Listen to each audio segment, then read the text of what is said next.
We're going to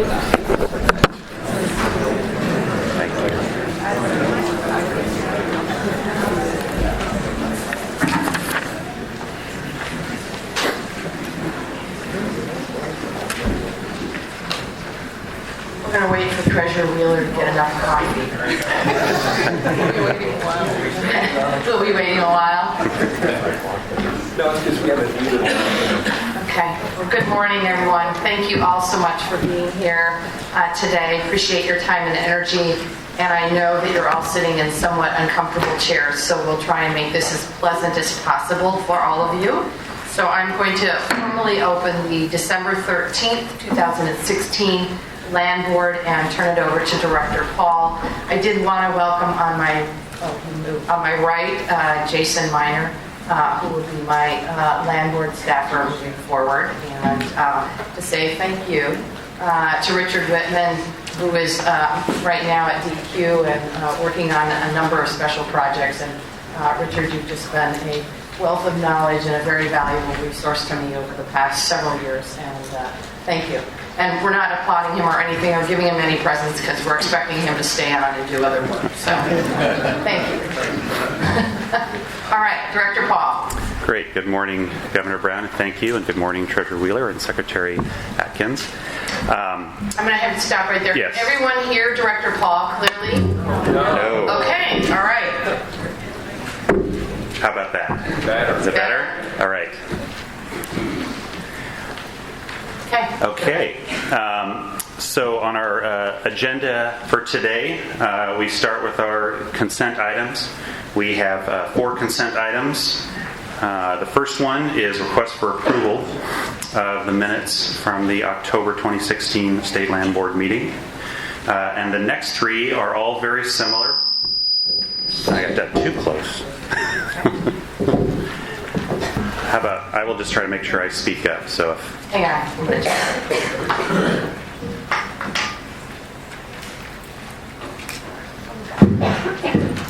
button on the base of it. right on the bottom. Got it. Okay.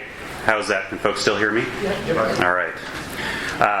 So the second, third, and fourth item on the consent agenda items are all requests for approvals of permanent bridge easements over the Willamette River that were applied for by Multnomah County. These are bridges you may have heard about. They are the Broadway Street Bridge, the Morrison Street Bridge, and the Burnside Street Bridge. These approvals should look familiar to all of you. I believe we've been every meeting. We've been bringing a few of these approvals, semi-housekeeping type of issues where we are going around the state identifying where we have bridge crossings over state-owned waters that we have yet to bring under a easement. So we did put these through our routine public comment period, received no public comments, and the department is recommending approval of the consent agenda items as a whole. Go ahead.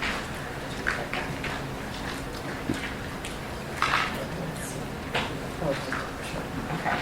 Do I have a motion? I move that we adopt the consent agenda. Second. Secretary Atkins moves that we adopt the consent agenda. It was seconded by Treasurer Wheeler. Seeing and hearing no objection, the motion is approved.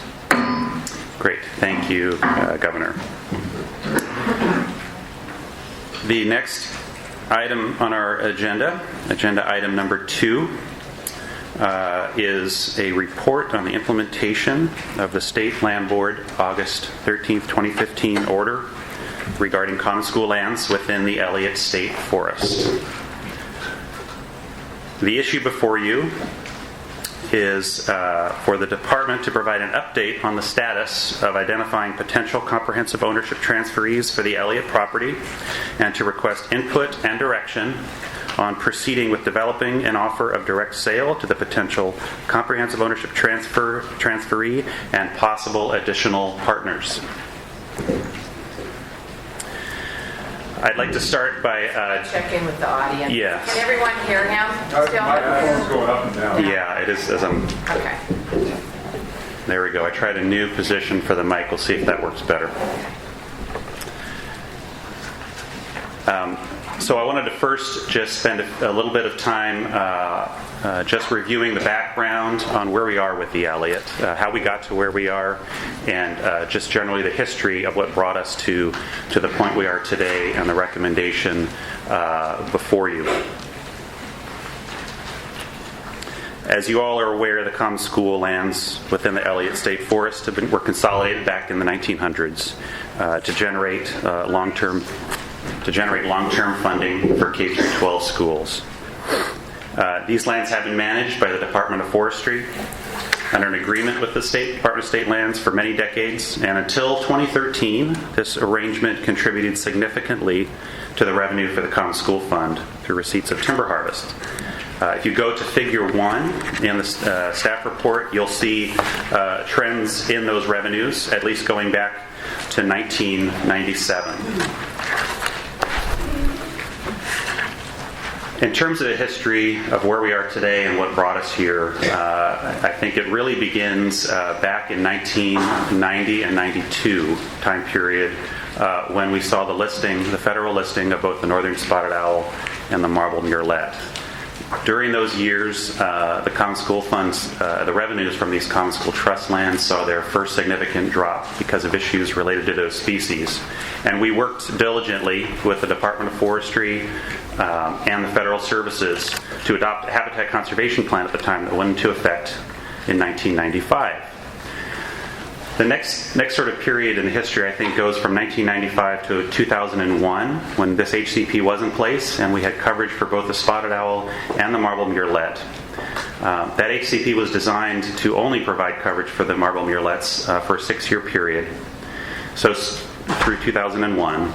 So a year before that, we actually started work in the year 2000, with the Department of Forestry, on a potential new HCP and an update to that HCP, because at that time, without the coverage of the marbled murrelet within the HCP, our projections were showing a renewed decline in revenues and a continued decline in revenues for the Common School Fund.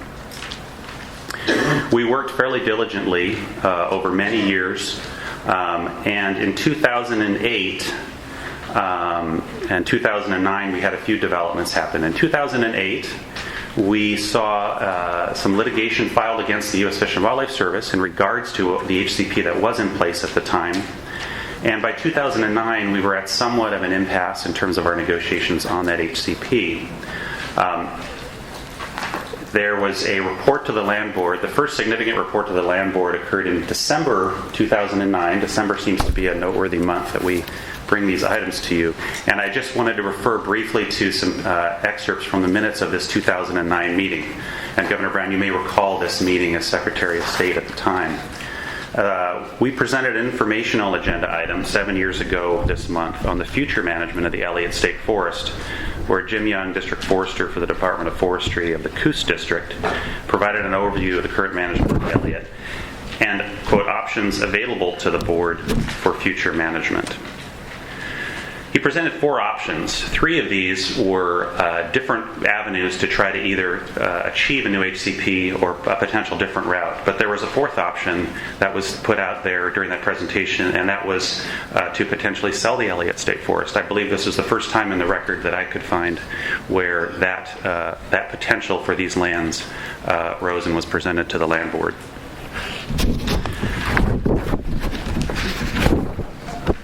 And just one other quote from that meeting 7 years ago this month in our minutes.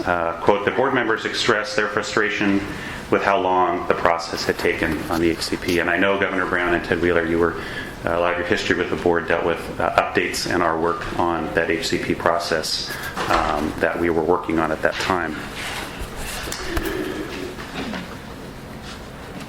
Shortly after that meeting, a few months later, the Land Board gave the department direction to essentially take no more than another 2 years. And if by 2012, the direction was that the department, we either need to get to agreement on a new HCP and have an HCP in place, or find another plan, another route, another path to manage the Elliott for the purposes of the Common School Fund. We were not able to, as we all are aware, we're not able to achieve agreement on the HCP, and we went a different route in 2012, and the land board approved of a new management plan that we believed at the time was going to realize the mandate of these lands and get the revenue generation back to what we believed was an appropriate level. So the next chunk of time I want to review is, again, from 2012 to 2014, what transpired. In 2012, within a few months after adopting the new plan, a lawsuit was filed that was directed at this new plan against the department. In the middle of 2013, the State Land Board approved due diligence regarding the sale of 3 parcels that were in the Elliott, to potentially see what the value and marketability of the Elliott is if, in fact, we needed to go to a route of transferring ownership. Before the end of 2013 and the beginning of 2014, due to unilateral action on the state's part to adjust our marble murrelet protections, the lawsuit was dismissed as moot. However, our new projections following that work show that we were facing revenue losses into the future now because of those actions we took. And this takes us to the spring of 2014, and really the origins of the project and what we are looking at today, when the Department of State Lands initiated what we termed the Elliott Alternative Project.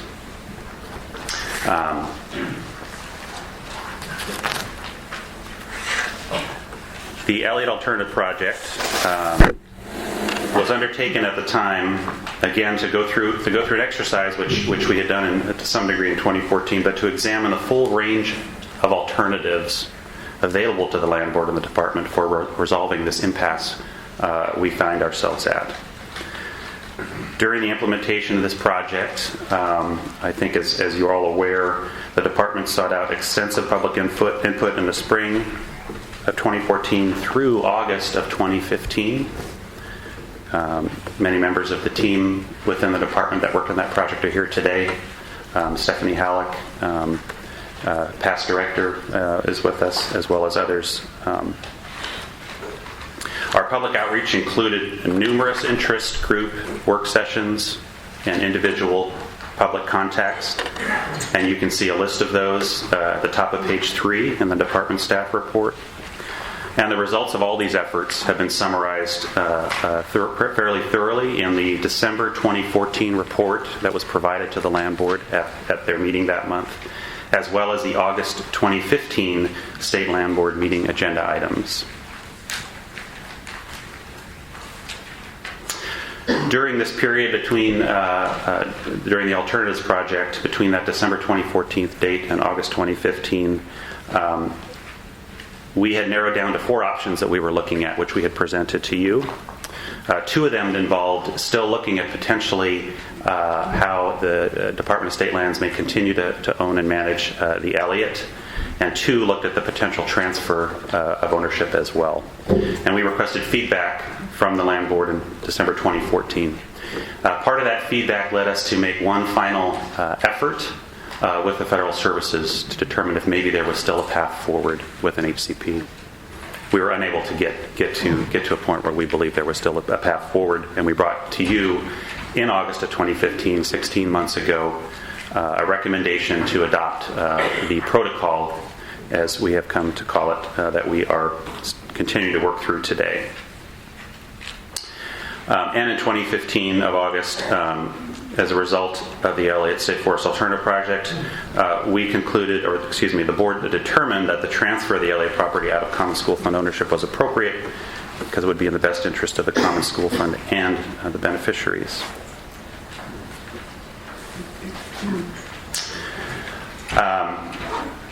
So we established this. The long version is the Elliott Property Comprehensive Ownership Transfer Opportunity, and this protocol, so to speak.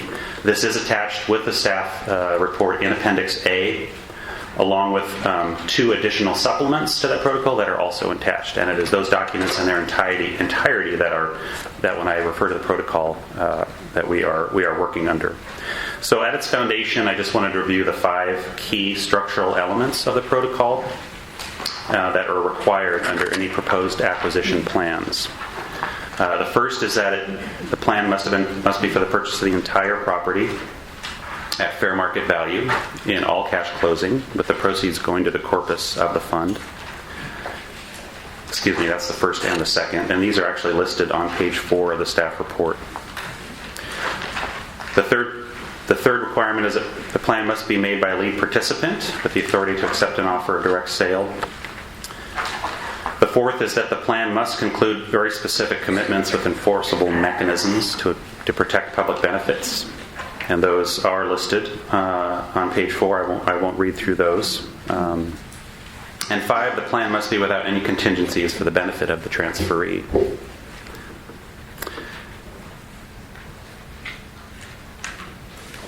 These are all laid out in August of 2015 in the order that was approved by the Land Board.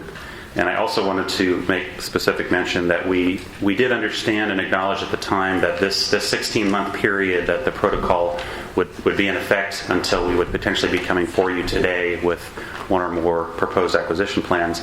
We were aware that this did not cover a regular legislative session, and we actually very proactively included a piece of the protocol to accommodate that, where it would have allowed proposals to come in that may be contingent upon some proposed action by the legislature, and essentially allow for that potential action or proposal to come forward and still be competitive within the process laid out in the protocol. Since August 2015, we have taken a number of specific steps in accordance with the protocol. We held a public kickoff meeting in September 2015. We received answers and questions related to the protocol numerous times throughout the last 16 months. We've received 49 expressions of interest by December of last year from parties electing to be eligible to submit a proposed plan. We conducted a comprehensive timber and resource inventory of the property that was shared to all and the public in April of 2016. We conducted an extensive title review of the property that we shared, did I say August of 16? I meant April of 16. The title review we also shared in April of 2016. We provided a tour of the property for participants in May of 2016. And we contracted with multiple certified independent timberland appraisers to conduct a comprehensive appraisal of the property to come up with a determination of the fair market value, which we shared on July 27th of 2016. So where are we today? On November 15th, which was the deadline for proposals to be submitted, we received one proposed acquisition plan. The plan was submitted by Lone Rock Timber Management Company as the lead participant, the Cow Creek Band of Umpqua Tribe of Indians, and the Confederated Tribes of the Coos, Lower Umpqua, and Siuslaw Indians, with the support and advice of the Conservation Fund, Dr. John Gordon, the College of Forestry at Oregon State University, the Oregon Department of Forestry, the Confederated Tribes of Siletz Indians, and the Confederated Tribes of the Grand Ronde. Primary goal of the protocol, which is to successfully identify a potential comprehensive ownership transferee, has been accomplished. And the department has reviewed the plan and has found that it contains both clear demonstrations of financial viability as well as proposals for enforceable mechanisms for enhanced public benefits sufficient to demonstrate responsiveness. And really this finding is based on three general areas that we found. The first is that the plan demonstrates that they have adequate equity investment and financing to acquire the property at the fair market value price that's been established. The second is that it proposes enhanced public benefits that exceed those which are already provided under applicable law. And finally, the plan recites enforceable mechanisms required for providing the enhanced public benefits in perpetuity. There is a summary chart of the department's responsiveness analysis that is attached in Appendix C for more details on each of those general bullet point summaries. And that bullet summary I was just reading from is on page 5. Having said all that, however, the plan does include some gaps, uncertainties, and ambiguities, especially with respect to the enforceable mechanisms. However, with the discretion provided under Section 7 of the protocol, I have deemed the plan responsive despite these concerns. The rationale for deeming the plan responsive includes the following. Due to the fact that we only received a single proposal, ensuring fairness between competitors ended up not being an issue. Number two, the board's discretion has placed a priority on moving forward in a timely fashion due to the ongoing economic losses associated with the property. And three, the plan does meet the basic requirements of the protocol, and the gaps, uncertainties, and ambiguities can and will be addressed prior to a future offer of direct sale and through subsequent purchase and sale agreement negotiations. So next I wanted to just give a general overview of the plan and the three basic pieces of the plan. First being plan structure and funding, the second being the public benefits proposed, and then the third piece being the proposed enforceable mechanisms. So the plan has identified a lead participant, which is Lone Rock, and the proposed owner would be an LLC that would be formed called the Elliott Forest LLC, formed as an Oregon limited liability company. And the LLC would have two members at closing, as described in the proposal, Lone Rock and the Umpqua Indian Development Corporation. The plan proposes to meet the fair market value price of $220.8 million in all cash at closing, with a combination of equity investments for half of that value in the LLC, and the other half is proposed to be provided by Northwest Farm Credit Services, PCA, part of the Farm Credit system that will provide the $110.4 million of the secured funding of the half that the LLC itself is not contributing. I will also say interest has been expressed by the Confederated Tribes of the Coos, Lower Umpqua, Siuslaw Indians to hold a conservation easement as the enforceable mechanism for 3 of the 4 enhanced public benefits. And the lead participant has also identified a diverse team of supporters and advisors, which you can see listed on page 6 of the report. Second piece, the public benefits proposed. So the plan proposes the enhanced public benefits required by the protocol, which start with, first, public access.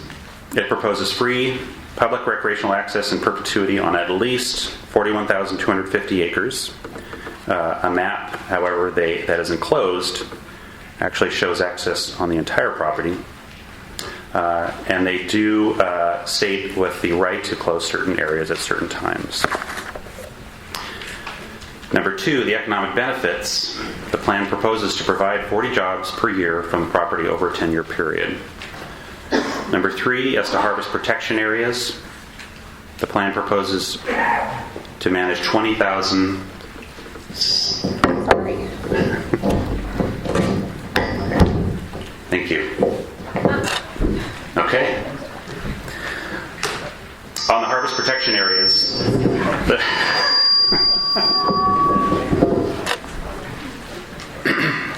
how's that? Can I move it closer again, or no? We're right there. Can folks hear me? What was wrong with the What other? was that? Sorry. It was cutting out. Oh, it was? Okay. Directed ball, it's a direction. It's the direction that I'm speaking. Okay. Which is...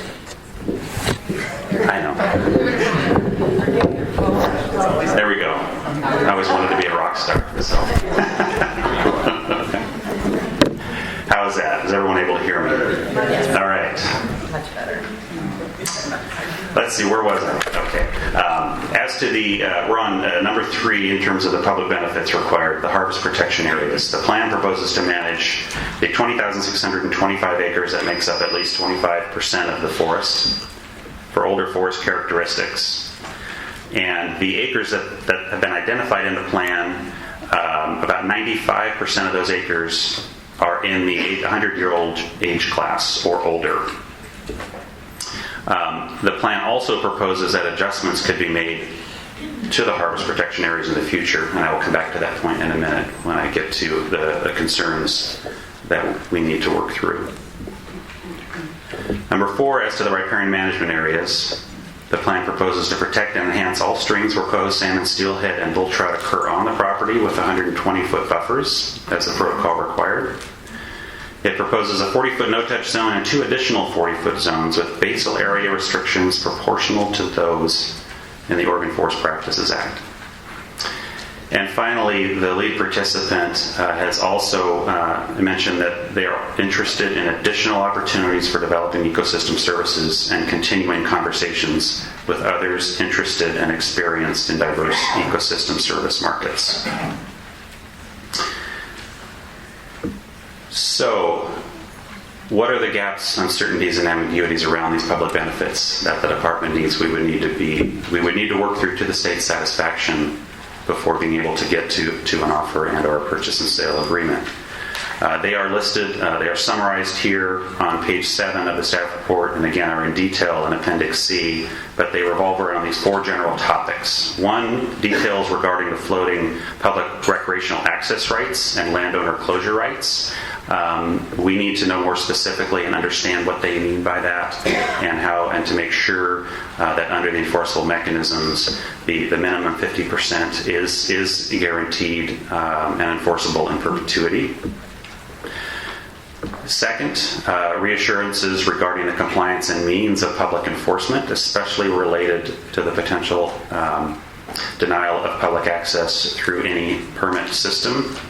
I don't know, I cannot recall actually if there was mention of the intent for public denial of public access, but the fact that we need to see some more details to understand how it could work just highlights the point that's an area we need to work on before coming to any potential offer or purchase and sale agreement. Third, details regarding the potential adjustments to harvest protection areas and this mention of them potentially moving around. There is language in the plan that talks about, I believe, no more frequent than every 5 years, the ability to move those areas that are protected for older forest structure. We believe there is a legal means to do that and still meet the outcomes that the protocol intends, but the details are currently not within the plan, and we would need to make sure we focus on that and clarify that the state's interest would be protected there and that the intended outcome would in fact be achieved and protected over time. And then finally, details regarding allowable activities in riparian management areas. We need to just clarify and make sure that the intent around basal area restrictions, quote, proportional to those in the Oregon Forest Practices Act, does in fact result in the additional retention of riparian management area trees and function than those required by the Forest Practices Act, as was intended by the protocol. So the third and final topic is around proposed enforceable mechanisms, and you'll see a little bit of overlap in some of what I just reviewed to what I'm going to address in this third piece. So the plan proposes 2 types of mechanisms. It proposes a conservation easement for 3 of the 4 benefits, and an easement in gross for the other. Both enforcement mechanisms are familiar and reliable structures for protecting property interests under Oregon law. And as I mentioned, the Confederate tribes of the Coos, Lower Umpqua, Siuslaw Indians have expressed interest in holding the conservation easement that appears to be proposed as the easement holder in the plan. So the gaps, uncertainties, and ambiguities, we do have a number of these that we would need to pursue, and they again are listed on page 8 of the staff report, and I will go through them just briefly. The first is that we need confirmation that there would be one conservation easement over the entire property addressing the public recreational access, the harvest protection, and riparian management areas. 2, firm identification of the holders of the conservation easement. Many terms have not been finalized, which in some respects is not surprising. However, we need to make sure we know what those terms are and that they are in fact enforceable and to the satisfaction of the state. 3, if proceeding with the Confederate tribes of the Coos, Lower Umpqua, Siuslaw Indians pursuant to their proposed letter of intent, there are additional issues to clarify that include 3 that again are listed on page 8, which I won't walk through, but are there for you to review. For details regarding reporting processes under the conservation easement, including the level of public involvement and oversight. And 5, identifying a holder of the easement in gross, and this would be the easement they are proposing for the jobs, ensuring the jobs, identifying that appropriately to adequately address the economic benefits promised. So in closing, I wanted to summarize the next steps that the department is proposing. So as per the protocol, we would now work towards developing an offer of direct sale, and that offer will seek to close these gaps, clarify the uncertainties, and resolve the ambiguities that I've briefly reviewed above, all to the satisfaction of the state. Given these concerns and the fact that only one plan has been received, I will also instruct the department to commence discussions with the proposers of this plan and possible additional partners prior to making an offer of direct sale.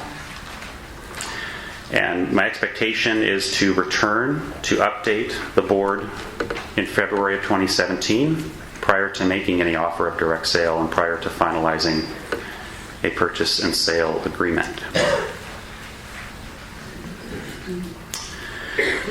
So with that leads to finally the recommendation before you today, and that is that the land board provide input and direction on proceeding with the development of an offer of direct sale for a comprehensive ownership transfer of the LA property, and on exploring options with the potential comprehensive ownership transferee, i.e. the proposers, and possible additional partners.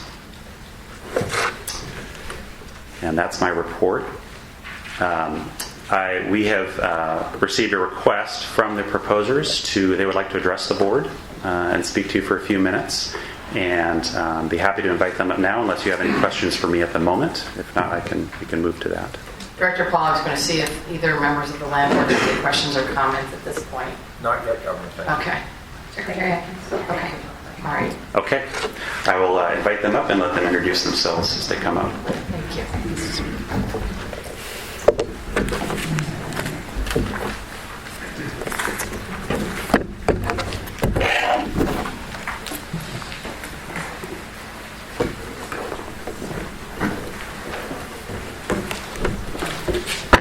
Given Director Paul's challenges with the microphone, I can't provide any advice, but I'm watching for nodding heads to make sure that you can all be heard. So good morning and welcome.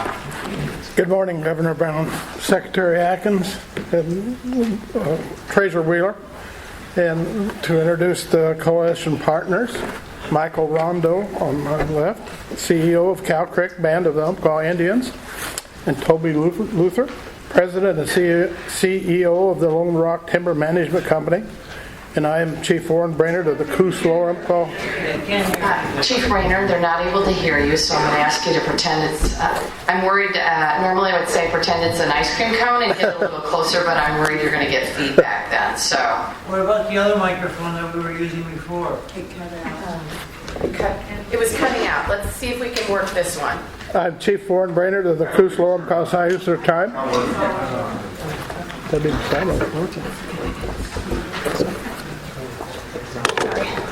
Oh, we got muted. Okay, now try it. Chief Warren Brainerd of the Coos Lower Umpqua Siuslaw Tribe. Thank you, Chief Brainerd. I'd like to introduce the coalition partners. Michael Rondo, CEO of the Cow Creek Band of the Umpqua Indians, to my left, and Toby Luther, President and CEO of Lone Rock Timber Management Company, on my right. And I'm Chief Warren Brainerd of the Coos Lower Umpqua Tribe. This partnership reflects the multiple perspectives and values shared by these organizations. The importance of working forests to local communities, the maintenance of older forests on landscapes for wildlife, the management for healthy watersheds for fish and people, recreational access to forest lands. We have worked hard and long to develop the responsive proposal. We are ready and willing to continue working with the Department of State Lands through the process the board has outlined. We are here today to help move this process forward. Please welcome Michael Rondo and then Toby Luther to further discussion of their roles in the partnership. Thank you, Chief Brainerd. Thank you and good morning, honorable members of the board. I appreciate the opportunity to address the board on issues of the Elliott Forest and the future of this special natural resource. As mentioned, my name is Michael Rondo. I'm CEO for the Cow Creek Band of Umpqua Tribe of Indians. As you know, the Cow Creek Tribe is one of 9 federally recognized Indian tribes in the state of Oregon. We are located in southwest Oregon in Douglas County and have more than 1,700 members governed by an 11-member board of directors that are elected on a 4-year basis. As you do for the citizens of Oregon, our tribal government is responsible for establishing the policies and procedures for the administration of social programs, economic development, and other business that support and help the members of our tribe succeed and thrive. But we also have a rich connection to Southern Oregon, the people, the land, and the communities that make up that region, which is why we are here today and why we responded to the state's call for an RFP as it relates to the ownership transfer opportunity of the Elliott Forest. With me today are our friends and partners, Lone Rock Timber Management Company, the Confederated Tribes of Coos, Lower Umpqua, and Siuslaw, and unable to join us in person is the Conservation Fund, but they have submitted a letter for the record. The others will speak in more detail about the proposal itself, but I wanted to provide some background to you about why the Cow Creek initiated this partnership and why we submitted a proposal to acquire the Elliott Forest. The Cow Creek Tribe was one of the first 2 treaty tribes to secure a treaty with the U.S. government in the 1850s.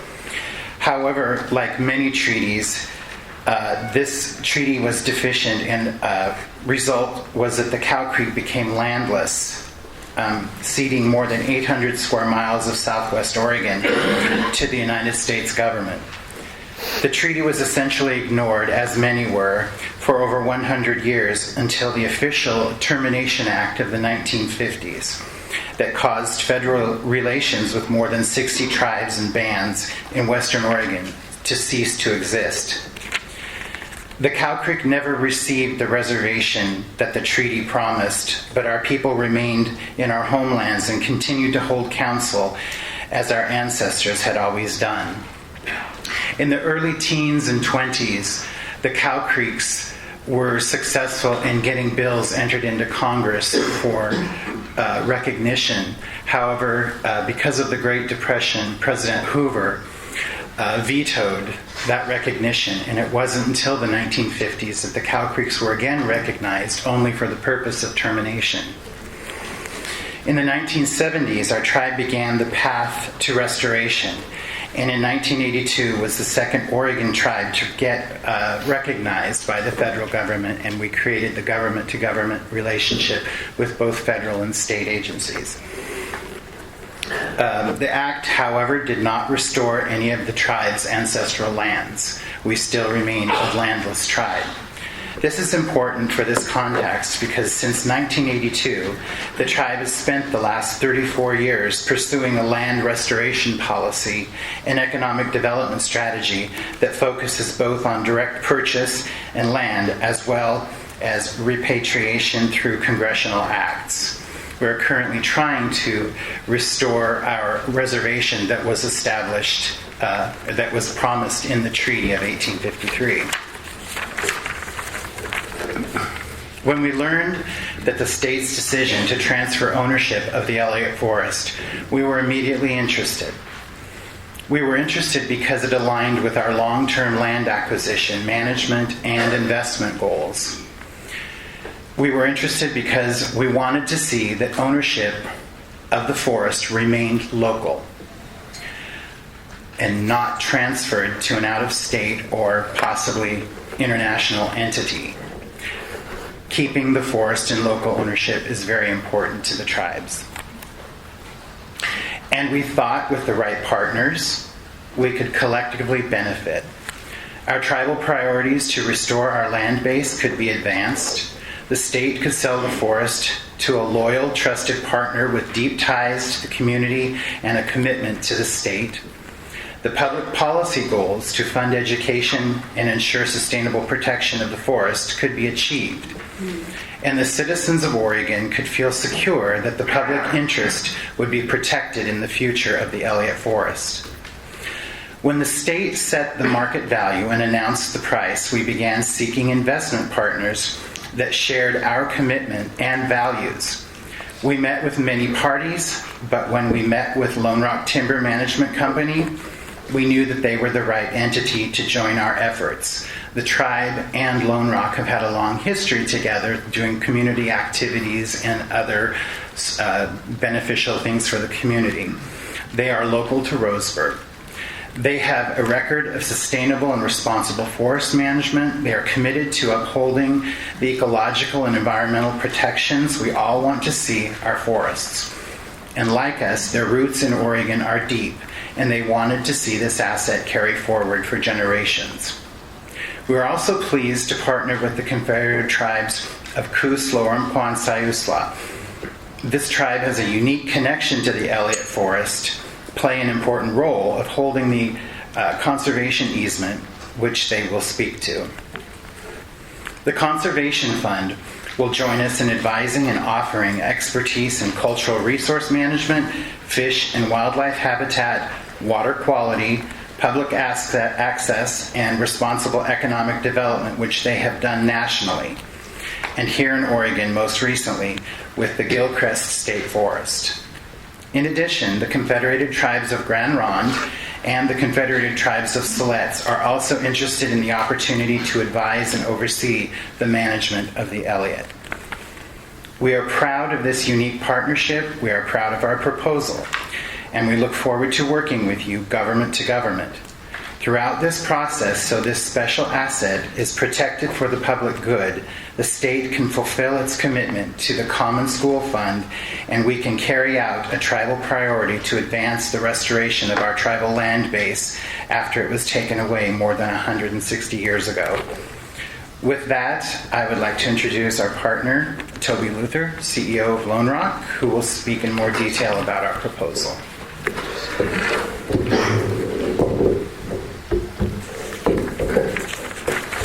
Great. Thank you for having me this morning. Toby Luther, President and CEO of Lone Rock Timber Management Company in Roseburg, Oregon. We were founded in 1950 by Fred Sohn. Many of you probably have heard of the Sohns. Have been very committed to Oregonians and are very committed to our community and our state, and have served in the state as well. So I wanted to acknowledge Michael's leadership and his tribe's leadership in this process. Him having the foresight to come to us and really try to identify partners that really aligned is what made this work. Without that, we would not be sitting here today.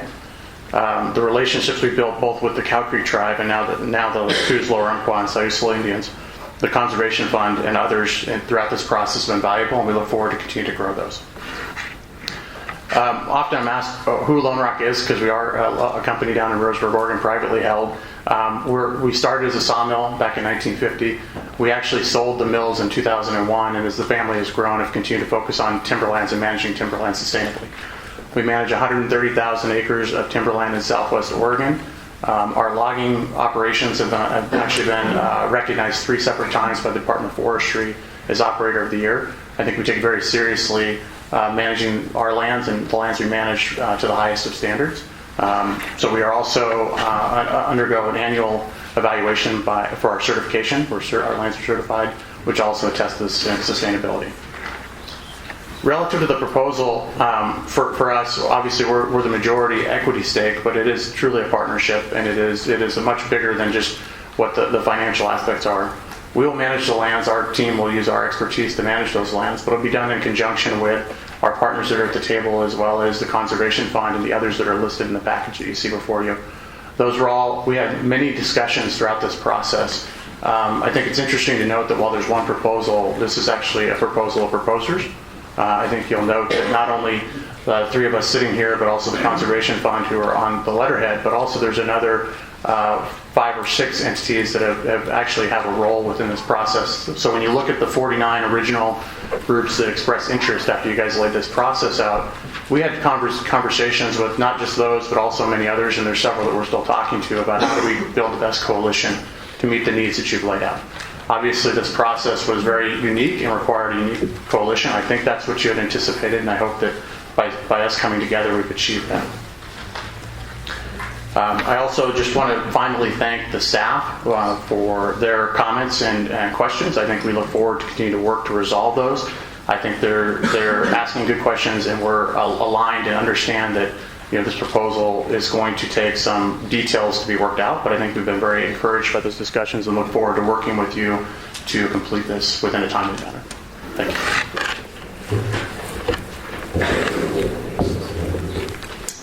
Again, I'm Chief Warren Brainerd. Our tribe shares a deep connection with these lands. Stewardship defines who we are and has for thousands of years. Our homeland encompassed approximately 1.6 million acres of the resource-rich lands laying along the Oregon coast, from 10 Mile Creek in the North Lane County to south to near Whiskey Run Creek in Coos County, and then extending inland to the Coast Range. The Elliott State Forest is part of those ancestral lands. It lies at the heart of our history and who we are today. Both our tribes and our fellow Oregon tribes have overcome tremendous struggles to be here today. Our people have endured removal, imprisonment, abuse, starvation, termination, and years of forced assimilation. After more than a century and a half of hard work and sacrifice, our tribe was re-recognized in Congress in 1984, but to this day, our tribe have not received any compensation for our ceded lands. We still have obstacles and years of healing to overcome what we have lost over the years. Our land, our tribal identities, and our way of life. Our story has been one of struggle, however. We have so much to celebrate for in who we are today. Our council members and staff have worked diligently to restore our tribe's rights and privileges and sovereignty for future generations. Our tribe operates under a modern system of government and administration with thriving commercial operations which employ hundreds of members and non-members with living wage jobs in our area. Through our tribal Department of Natural Resources and Culture, we have resumed our role as caretakers of our homeland, which we once managed by our ancestors. Our government embraces our tribe's lessons and life ways to protect, inform, enhance the lives of our people, the health of our environment, and the sustainability of our community through implementation of holistic cultural and natural resource management strategies. Our government brings established capacities to hold, implement a conservation easement for the Elliott State Forest to ensure the protection of the riparian buffers, protected areas, archaeological resources, and to manage and promote public access. In terms of both historical justice and modern technical capabilities, it is both appropriate and fitting that our tribe resume our ancestors' stewardship role over these lands and waters as holders of a potential conservative easements. The easement would cover not less than 41,250 acres of public access and more than 20,000 acres of harvest protection areas and riparian management areas. The easement to meet the stewardship obligations and duties would be held by the tribe in perpetuity. To complement our proven in-house expertise, the tribes will work in collaboration with other key players for the development of Elliott conservative easements. We have already built a strong relationship with the Conservation Fund to support the transition of the tribes as easement holders and land stewards. Additional advisory support has been offered by the Cow Creek Band of the Umpqua Tribe Indians, the Confederated Tribes of Siletz, the Confederated Tribes of Grand Rounds, Dr. John of the College of Forestry at Oregon State, and the Oregon Department of Forestry. Together we will work hard to ensure the Elliott State Forest will be responsibly and sustainably managed by and for our fellow tribes, the Oregonians who live and work and recreate in the local community. This unique collaboration effort affords a special role to our tribe in recognition of our proven capabilities and because of our deep ancestral stewardship ties to this land. One thing for certain, the tribes will continue to live and work in these watersheds and develop their connection to these lands and promote the tribe's cultural values that have served these lands for generations. Holding the Elliott Conservation Easement folds in perfectly with this perpetual mission. Thank you.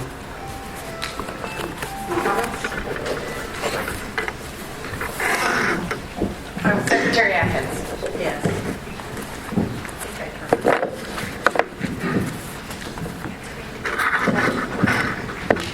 Bring it right here. Okay. I don't have any questions, but I do want to thank you for being willing to step up to the plate and put a proposal forward. We knew, I think, last August of 15 that this was going to be a complex arrangement, as potentially for many, all the interested parties, and there were many things, barriers in the way, and things that were going to be very hard to do.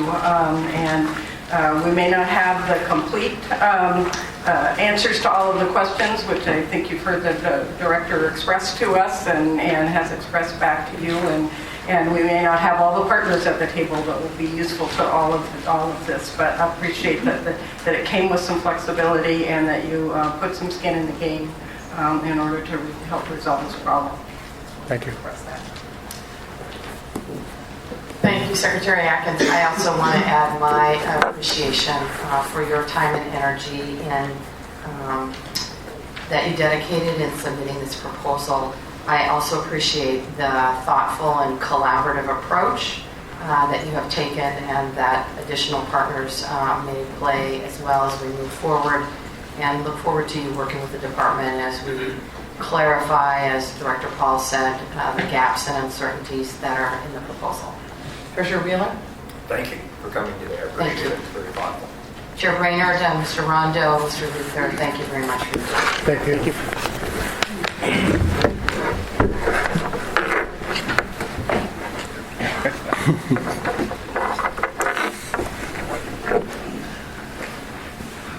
Stretch here.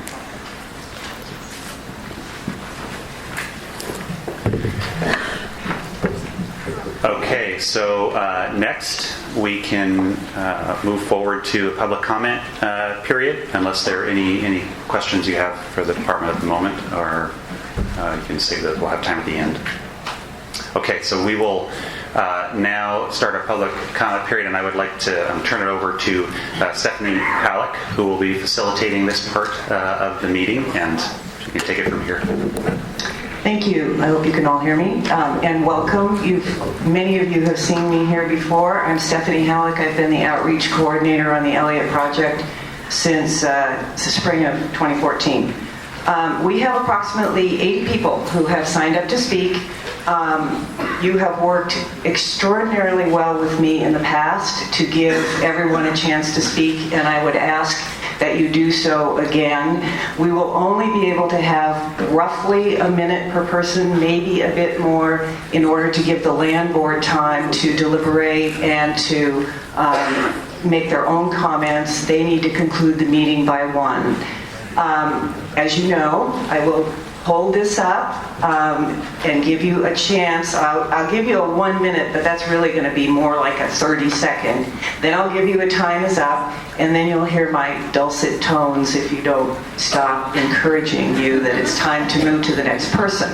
I will also call you up in groups, probably of 3. There are some people who want to come together, and they have indicated on that sign-up sheet. Also, I would ask, as you always have been, to be respectful of each other and to be respectful of the land board members. If you want to express enthusiasm for what is being said, please use your silent jazz hands, as it does help move things along when we don't have a lot of interruptions. So we appreciate that, and you've all been wonderful doing that before.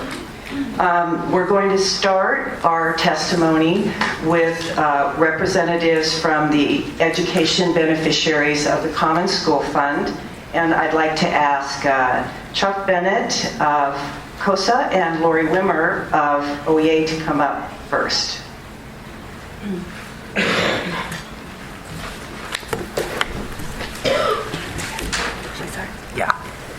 Good morning. My name's Lori Wimmer, and I'm representing the 43,000 members of the Oregon Education Association here this morning.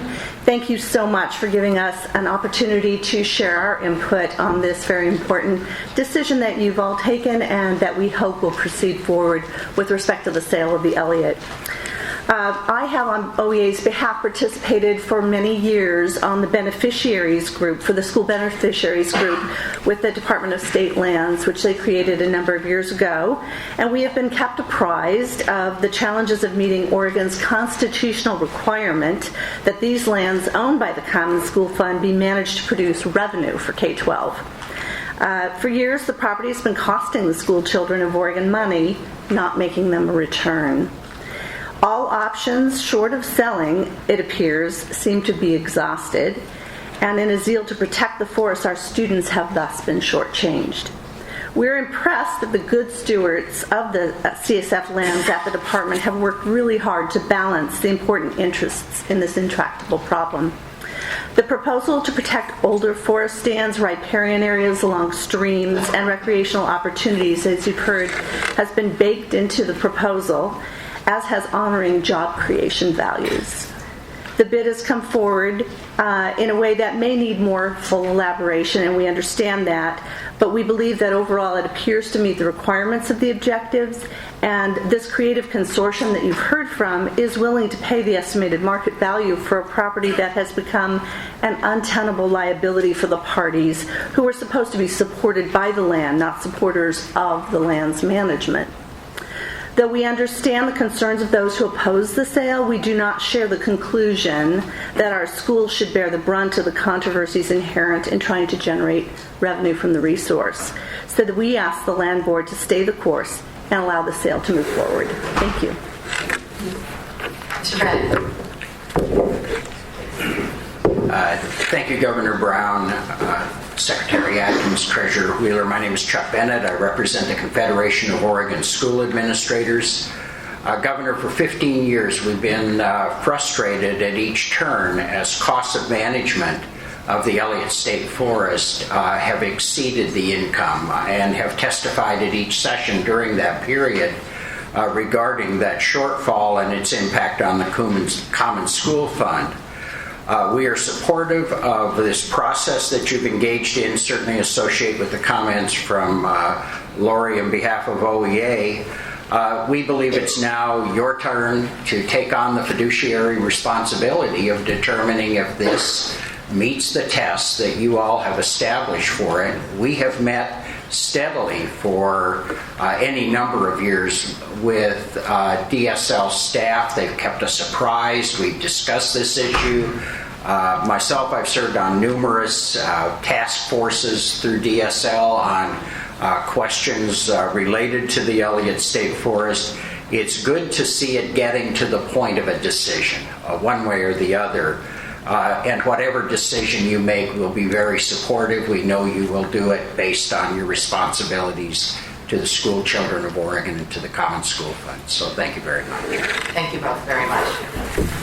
Thank you. Could we have Jim Green, Maureen Wolf, and Kevin Cassidy of the Oregon School Boards Association?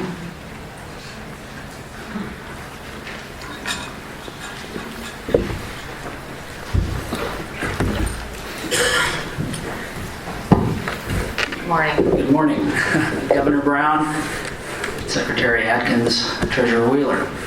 My name is Kevin Cassidy. I'm currently the chair of the Baker 5J School Board and serve on the Oregon School Board Association's Board of Directors representing the Eastern Region School Boards. Public education, as you know, is reliant upon sustainable sources of funding in order to meet the rigor associated with a highly functional system. Currently, sustainable revenues are not being realized by Oregon's Common School Fund as it associates with the lands in the Elliott Forest. Over the past 3 years, the Common School Fund has subsidized the deficit spend of over $4 million, and that trend doesn't seem to end. Today, there's an opportunity to assist Oregon's public education system by honoring the sale of this asset to the parties of the coalition that responsibly partook in an open public process to acquire this land with the conditions that were set forth. The proceeds received through this sale can then be reinvested and again provide substantial, sustainable funding for Oregon's publicly educated students. My expectation is that the State Land Board accept the proposal and that the proceeds be invested in the Common School Fund. Thank you for your time today. Give it to Maureen. Good morning, Governor Brown, well, almost off it, Secretary Atkins, and Treasurer Wheeler. My name is Maureen Wolf, and I'm the chair of the Tigard-Tualatin School Board, and I'm a member of the board for the Oregon School Boards Association, representing Washington County. Included in the State Lands fact sheet, Director Paul states, every education advocate should understand the Common School Fund's role in helping K-12 schools. As an education advocate and Oregon School Board member, I recognize the importance of the dollars generated by the Common School Fund and compel the State Land Board to do their part by maximizing the funds available to support children currently attending our schools and those that will in the future. It's been mentioned multiple times that the Elliott is costing the Common School Fund and will likely continue to do so in the future. As districts strive to improve graduation rates, close the achievement gap, and expand early learning opportunities, we must be mindful of every asset that exists for educating our children today and tomorrow. Thank you so much for your time. Governor Brown, Secretary Atkins, Treasurer Wheeler, Jim Green on behalf of the Oregon School Boards Association. I just want to start off by thanking the staff at the Department of State Lands. Director Paul and all of his staff have done a wonderful job of keeping the educational beneficiaries of the trust in the loop on this. I understand that previous Director Mary Abrams is also here. This project started under her stewardship, so I want to thank her for her work as well. But your staff have done a fantastic job with a very difficult issue, and I do want to recognize them for their work. I've testified, I think, 4 or 5 times before the board with regard to this process, and every time I remind you of your fiduciary duty, which is to get the highest benefit that you can for the Common School Fund. That's currently not occurring with the Elliott Forest. If you do not move forward with the sale, you need to look at your fiduciary duty of ensuring that the assets within the Common School Fund do earn the maximum benefit. So if you don't move forward with the sale, which as you've heard from my 2 board members believe ought to happen, we do strongly support the idea of divesting this asset from the portfolio within the Common School Fund. Whether that's through a different type of sale, whether that's asking the legislature, you now have a price for what the Elliott is worth. We now know what the Elliott is worth. That's a fantastic process. But we do ask that either you approve this sale or divest the asset from the portfolio in another fashion, because your fiduciary duty requires you to do so. And we are happy to help out in any way we can at the Oregon School Boards Association. And thank you again for your time, energy, and effort on a very difficult decision you have going forward. Thank you, and thanks to our school board members. Mr. Green, I know you're getting, with all due respect, you're in a paid employment, but I want to say thank you to our school board members for their time and energy and service. I know you spend an extraordinary amount of time, and I just want to say thank you. Thank you. Okay, so we are going to move on. We're going to start with Commissioner John Sweet from Coos County and Commissioner Chris Boyce from Douglas County. On deck, and Jane, I apologize, we have Jane Kowat, thank you, Fergus McLean, and John Peterson. So when these gentlemen have concluded, you will be next. Good morning, Governor Brown, Secretary Atkins, Treasurer Wheeler, pleasure to be here today. I'm here in support. I'm John Sweet, Chair of the Coos County Board of Commissioners. I'm here in support of the sale of the Elliott State Forest. I'd like to read to you a letter I believe you have in your files acknowledging this support. And this was sent to Jim Paul, Director of the Oregon Department of State Lands. On behalf of Coos County, the Coos County Board of Commissioners hereby submits this expression of support for the proposed Elliott Forest acquisition plan to protect and use one of the most valuable assets in the state of Oregon, the Elliott State Forest. Coos County echoes Lone Rock Timber Management Company's objective to continue to see the Elliott Forest serve the state of Oregon for generations to come.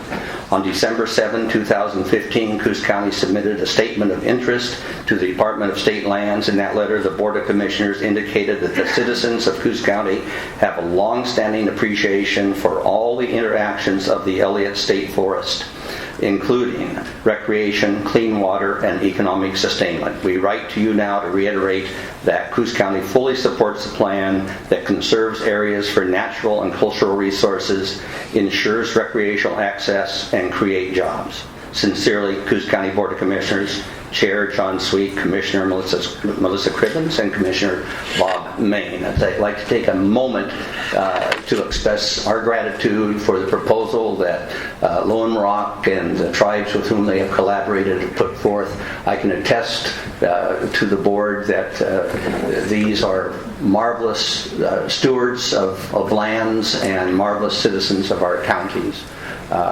I think the proposal that DSL, under the leadership of Mary Abrams, before she bailed on us for warmer climes, and her team with John Paul, Stephanie, and John, what was it? Anyway, put together. I think it balances the various outputs that the forest can offer, including, most importantly, support for our state educational program. In addition to that, it also takes into account the environmental recreational issues. And I got one more, but my time is up. Thank you. Good morning, Governor Brown. Good to see you again, and Secretary Atkins, Treasurer Wheeler. My name is Chris Boyce. I'm a Douglas County Commissioner. First of all, I want to thank you for the opportunity to be here today, but more importantly for recognizing the problem that exists with the Elliott and its relationship with the Common School Fund, and more important than that, for proposing a solution. This is a complicated issue affecting many Oregonians with virtually many different interests in mind. The solution you propose attempts to accommodate all of those people and all of their interests. I believe the players in the coalition that have submitted the purchase proposal represents the same interests and will accomplish the management of the Elliott that will meet these needs. The Elliott is shared between Coos and Douglas counties, and our desire is to see the land in the Elliott managed towards the greatest and best permanent value, for all Oregonians. Douglas County is very supportive of the submitted proposal, as we believe that it will accomplish exactly that. We are also interested in working with the coalition to monitor and gauge the economic benefit requirements included in the proposal. We strongly encourage you to follow through with the offer of direct sale to Lone Rock Management and their partners who have submitted the only responsive bid. Thank you very much. Thank you. Thank you. So can we have Jane, Fergus, and John, please? Good morning and welcome. Thank you. Thank you. Do I speak first then? Okay. Anywhere you like. Do you want to go first? I'll give it a shot. All right, thank you. Privatizing the Elliott State Forest would be an irreversible mistake. Selling now would be it set a precedent for future public land sales. Please do not allow it to happen. How do you even put a dollar value on this important ecosystem? There's wildlife habitat, salmon habitat, recreation, carbon sequestration. What's this land worth? What's it worth in 50 years, 100 years, 200 years? Privatization of the Elliott will be a failure of our government. We need to work together and solve the underlying problems of our public school funding and public lands management. Do we just give up and say we are incapable of governing and decision making? Do we just give up and sell our public assets when difficult policy issues arise? What public assets do we sell next? Roads, schools, water? I'm not opposed to responsible science-based land management. I support logging. If we decide we cannot manage these priceless public lands and we sell them now, what message does that send to the Bundys, the other land transfer extremists? Selling out now, admitting defeat in a state where we have a Democratic majority, will embolden Trump and his cronies. Selling out now for short-term gain will be a mistake for our children and our children's children. We're going to regret it for generations. Instead, let us work together to manage these priceless public lands for multiple values and future generations of Oregonians. Thank you. Can we get your name for the record, please? John Peterson, Portland, Oregon. Thank you, John. And no clapping, please. The jazz hands are fine. Can you hear all right? My name is Jane Kwiatkowski. I came up here from Eugene because I care about this very, very much. I'm going to do my best to kind of assimilate and synthesize a lot of things I haven't seen until about an hour ago. The first comment I want to make is that I very much hope that whatever action you take, it addresses and includes the environmental and social and cultural justice issues raised by the tribes. Please do that. Again, I have just looked at this. The next thing I look at is the budget. And I saw in an article in the Oregonian that the Common School Fund is $1.4 billion, and that the sale price being considered for this forest is $220.8 million, which I believe amounts to about 15.7% of that budget. That doesn't seem like a lot to me to sell the only remaining remnants of Oregon's old growth forest. These things are invaluable in several environmental ways that have been amply pointed out. One thing I would suggest is considering selling, and I'm not sure the proper term, carbon sequestration points as a source of income from the forest. My gravest concern is that you do not let this fall out of public hands. Please don't sell it to a private company. This is a private owner. Companies exist for profit. They sell assets and move and liquidate things as they need to continue to exist. There is no guarantee that this won't be sold to other owners further down the line, and we'll have even worse problems. I think the most important thing would be to unlink the forest from the school funding, whether by constitutional amendment, I don't know, but you guys know more than me. Please defend this forest. It can't be replaced. When it's sold, it's gone.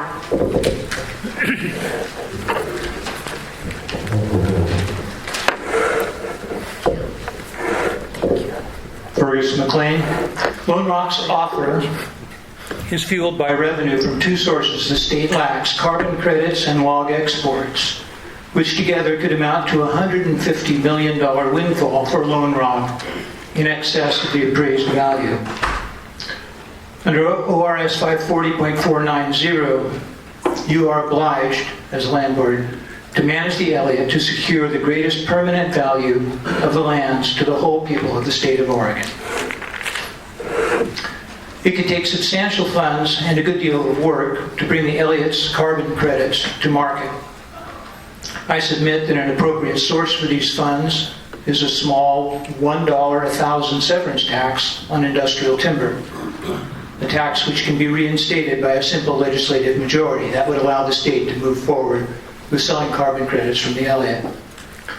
A state-created Elliott Trust could both sell carbon credits and export logs and capture the premium of that $150 million for all of Oregonians. I've submitted 2 questions to staff for the director that you may wish to ask him, is why it is that DSL and ODF found themselves unable to capture this $150 million value they seem so eager to hand over to Lone Rock. Thank you. Thank you very much. All right. The next 3 are Christina Hubbard, Stephanie Taylor, Charles Davis, and you may come up to the table. And then on deck, and I'm going to butcher this name, Dr. Jimmy Shopper, Carrie Cook, and Aaron Nelson.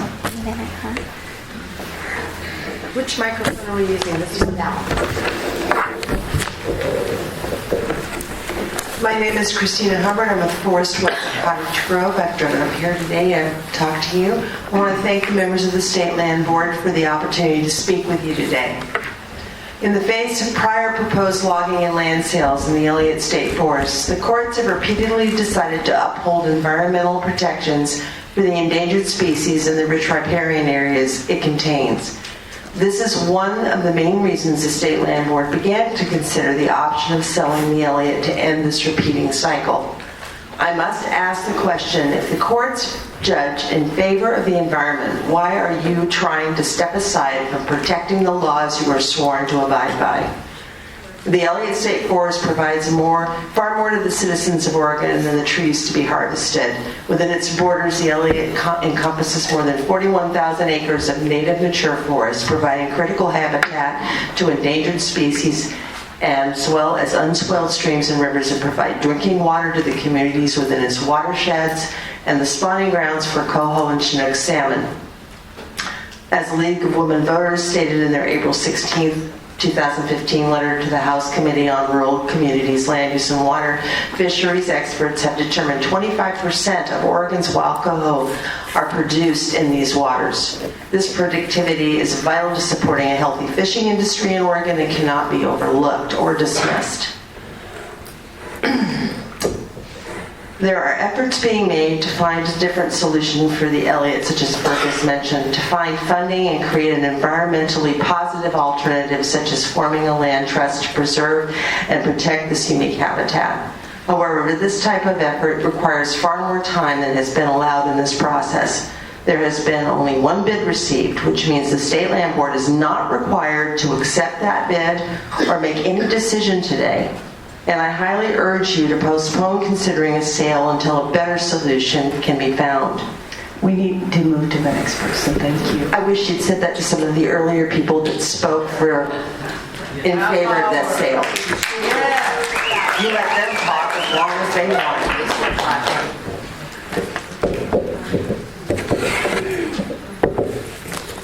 Hello. My name is Stephanie Taylor, and I'm on staff at Portland Audubon. However, I'm here representing myself today. Right now, 2 Oregon youth from Eugene are in the midst of suing Governor Brown and the state of Oregon for violating their constitutional and public trust rights, hoping to compel the state to take science-based action to address the climate crisis and prevent catastrophic and irreversible impacts.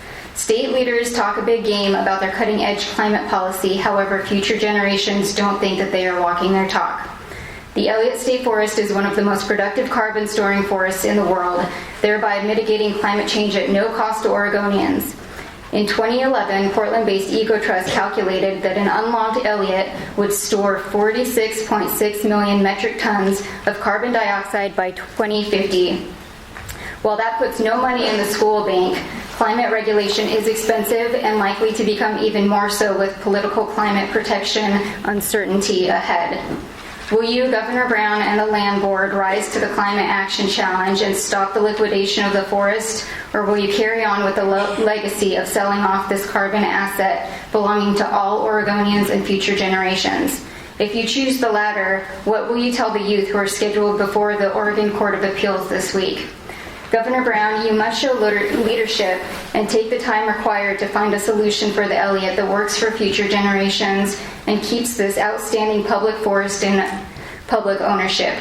Otherwise, future generations of Oregonians to come will be left wondering how Oregon's leaders disposed of their climate resources in their name for their education. Thank you.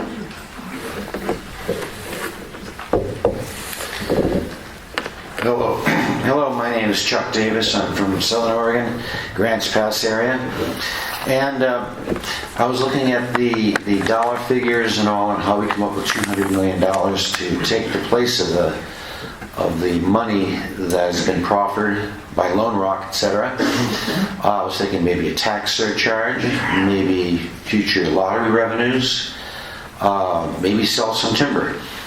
But I think maybe maybe the best idea that I could come up with is that the state grant a concession to the Lone Rock people and their partners to log that land sustainably and provide revenues to the state. I, at one time, managed the Crater Lake Lodge and the Oregon Caves Chateau as general manager of the Chateau, and we provided the federal government with a franchise fee, and it was a portion of our sales.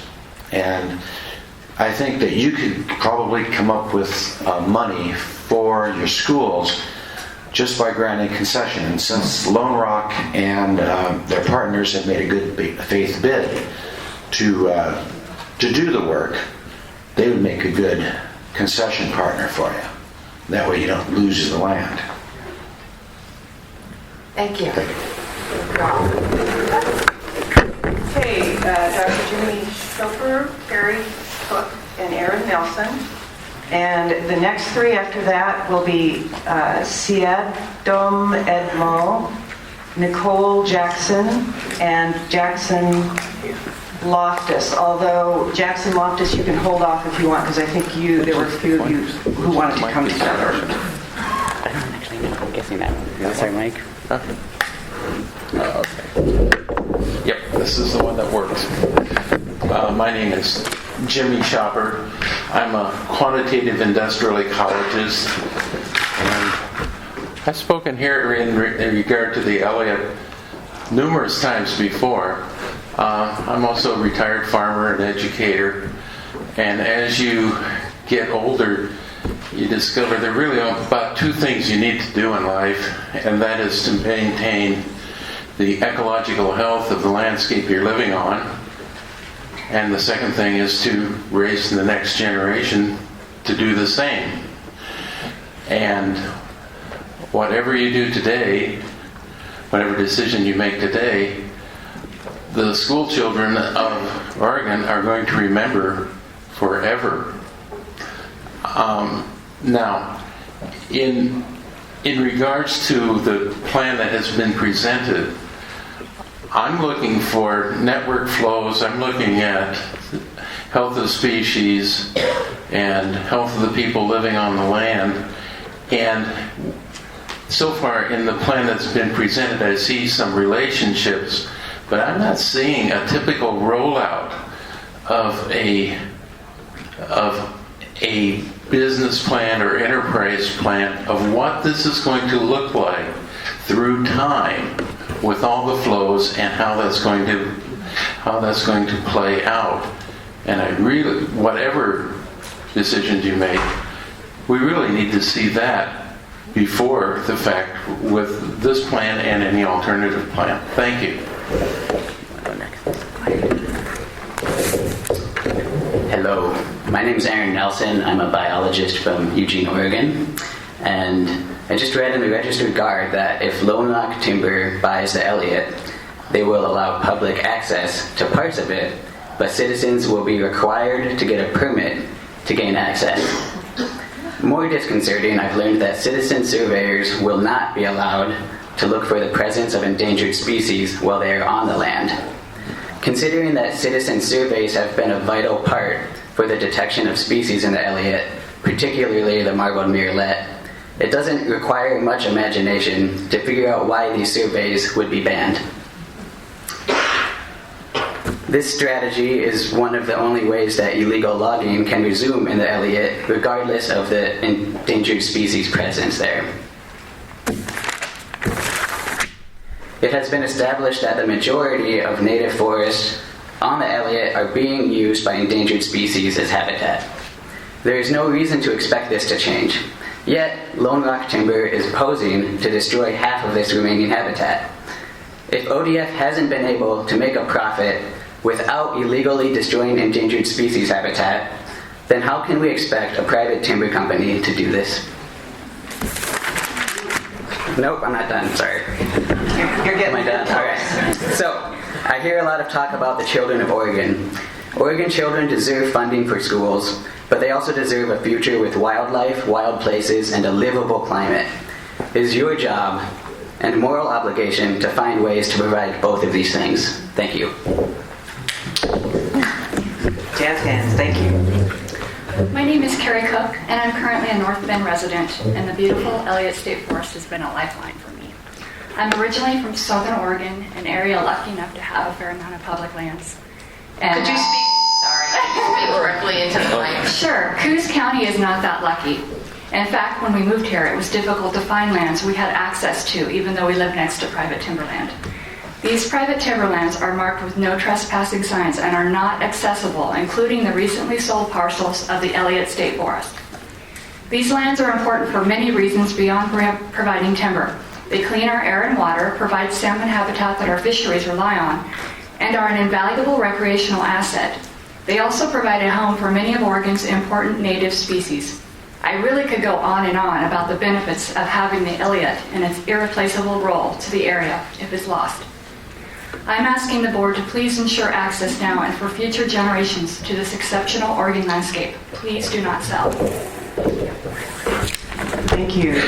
So we're going to have two people come up now, Siadam Edmo, and I'm sorry if I'm not saying that correctly, and Nicole Jackson, and then there are four people from Sunnyside who wanted to come up together. Jackson Loftus, Ellis Cohen, Jared Jarvis, or maybe five people, Lily Mason and Olivia, I can't really, Magnan, something like that. I hope you know who I am saying here, but you'll be on deck. I'll say it again, I'll try. Thank you, please go ahead. Thank you. Governor Brown, Secretary Atkins, and Treasurer Wheeler, thank you for having this hearing today and allowing me to speak in front of you. My name is Siadam Edmo. I'm Shoshone Bannock, Nez Perce, Yakima. My family is from Celilo Village on the Columbia River, and over the last 20 years, I've worked and written extensively on health, environmental, and social disparities that impact American Indian, Alaska Native people and tribes. I'm here today to provide some historical and modern context for this proposal. You have heard now from the four tribal confederations expressing their commitment for this proposal, all of whom represent sovereign governments who are all a part of Public Law 588, passed August 13th, 1954, 62 years and only 2 generations ago. They represent a portion of the nearly 90% of individual Indian descendants who lost federal status in the United States, and nowhere in the United States was termination felt more acutely than it was here in Oregon. That Termination Act was, of course, the second wave of attacks which seized land from indigenous control. Although we are not here today to right historical wrongs, and this isn't an explicit process to build reconciliation between tribal nations, communities that we all call home, and the state, what it is an opportunity to be aware of the historical and legal context from which this proposal arises. It is an opportunity for civic and business engagement which takes into account the history we all share and our respect for the indigenous nations of what now is known as Oregon.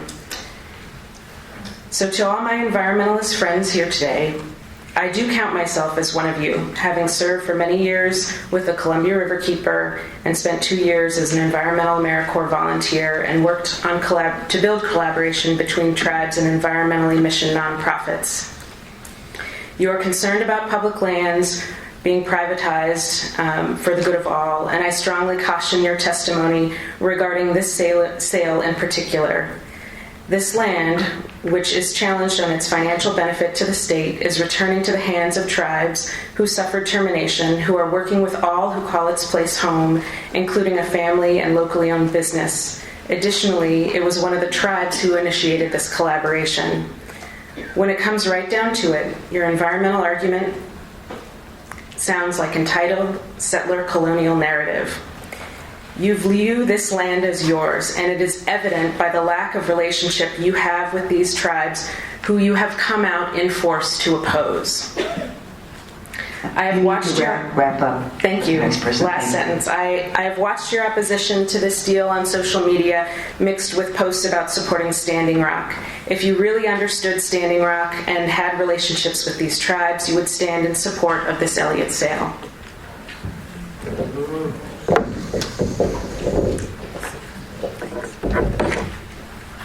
Governor Brown, Secretary Atkins, Treasurer Wheeler. As a homeowner in Coos County, I would like to let you know that there are plenty of residents who do not support the sale despite what the Commissioner came to tell you, so that is not unanimous. Obviously I am in opposition of the sale to private timber company. When people warn of the dangers of short-term thinking, they often use the analogy of eating the seed corn.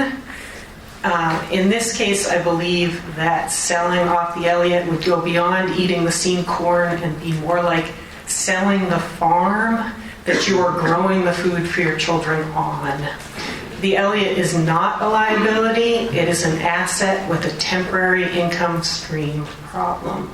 So please allow the legislature and the citizens to figure out a way to divest it from the common school funds so that that income stream problem can be solved, but keep it in public hands.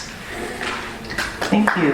Thank you both. Ms. Edmo, thank you. And does she have any time now? I'm afraid you don't. We have about 75 more. Could you please state for the record your name? Oh, I apologize. My name is Nicole Jackson. Thank you. Thank you both very much.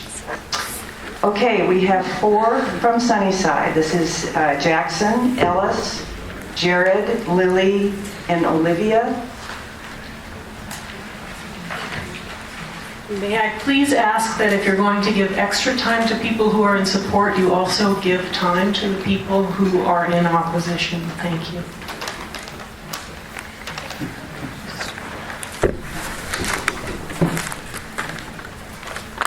Good morning.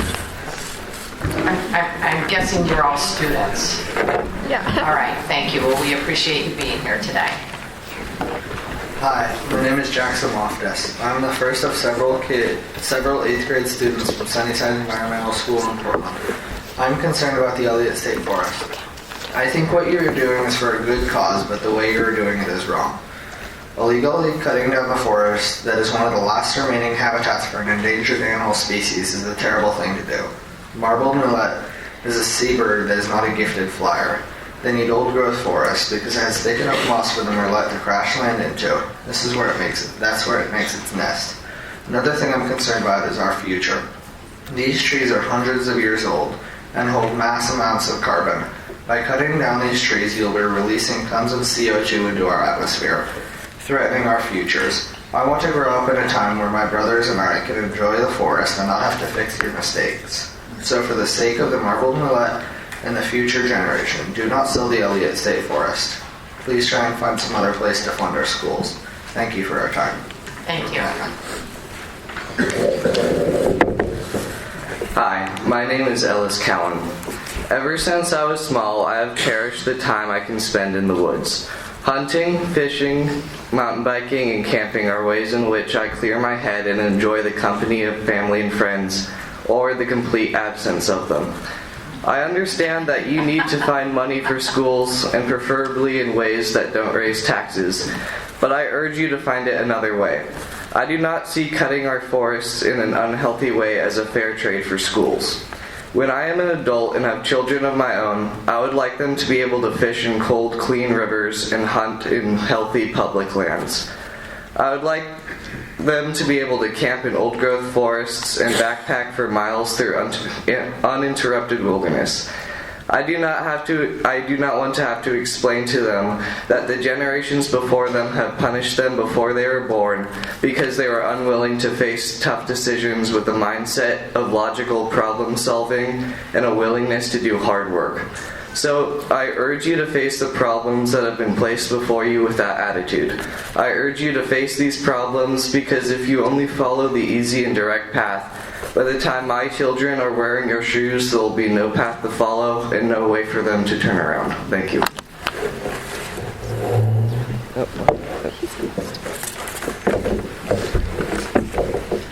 Hello.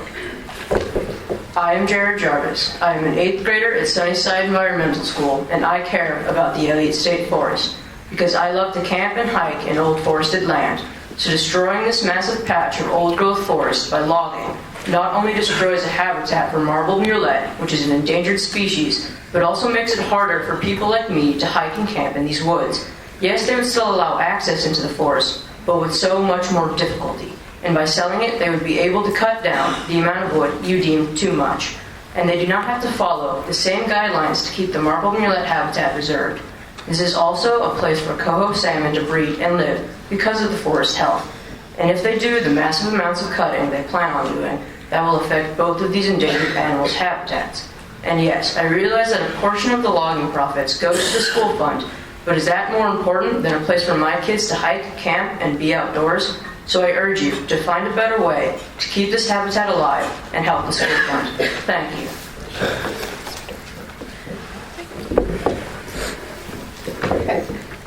Hello, I'm Olivia Magritte. And I'm Lily Mason. We are from the climate change cohort at Sunnyside Environmental School.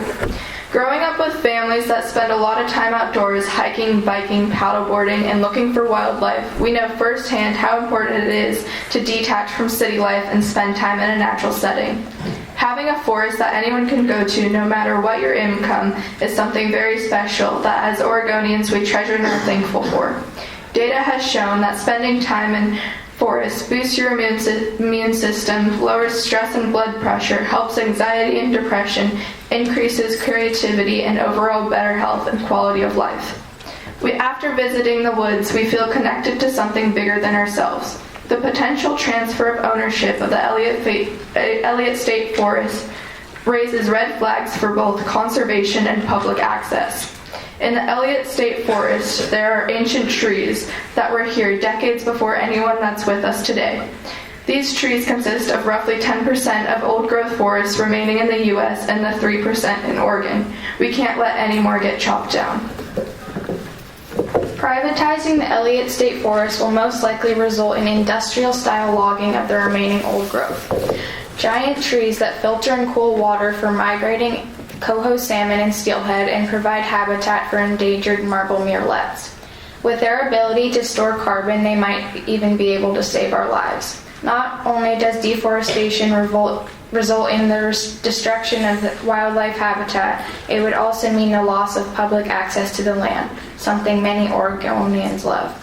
The fate of the Elliott State Forest is in your hands, and as the state land board, you have the power to stop this proposal to sell off the Elliott to logging corporations.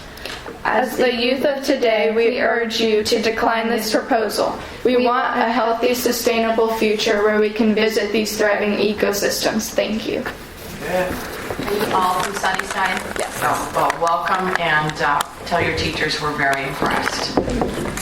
Thank you.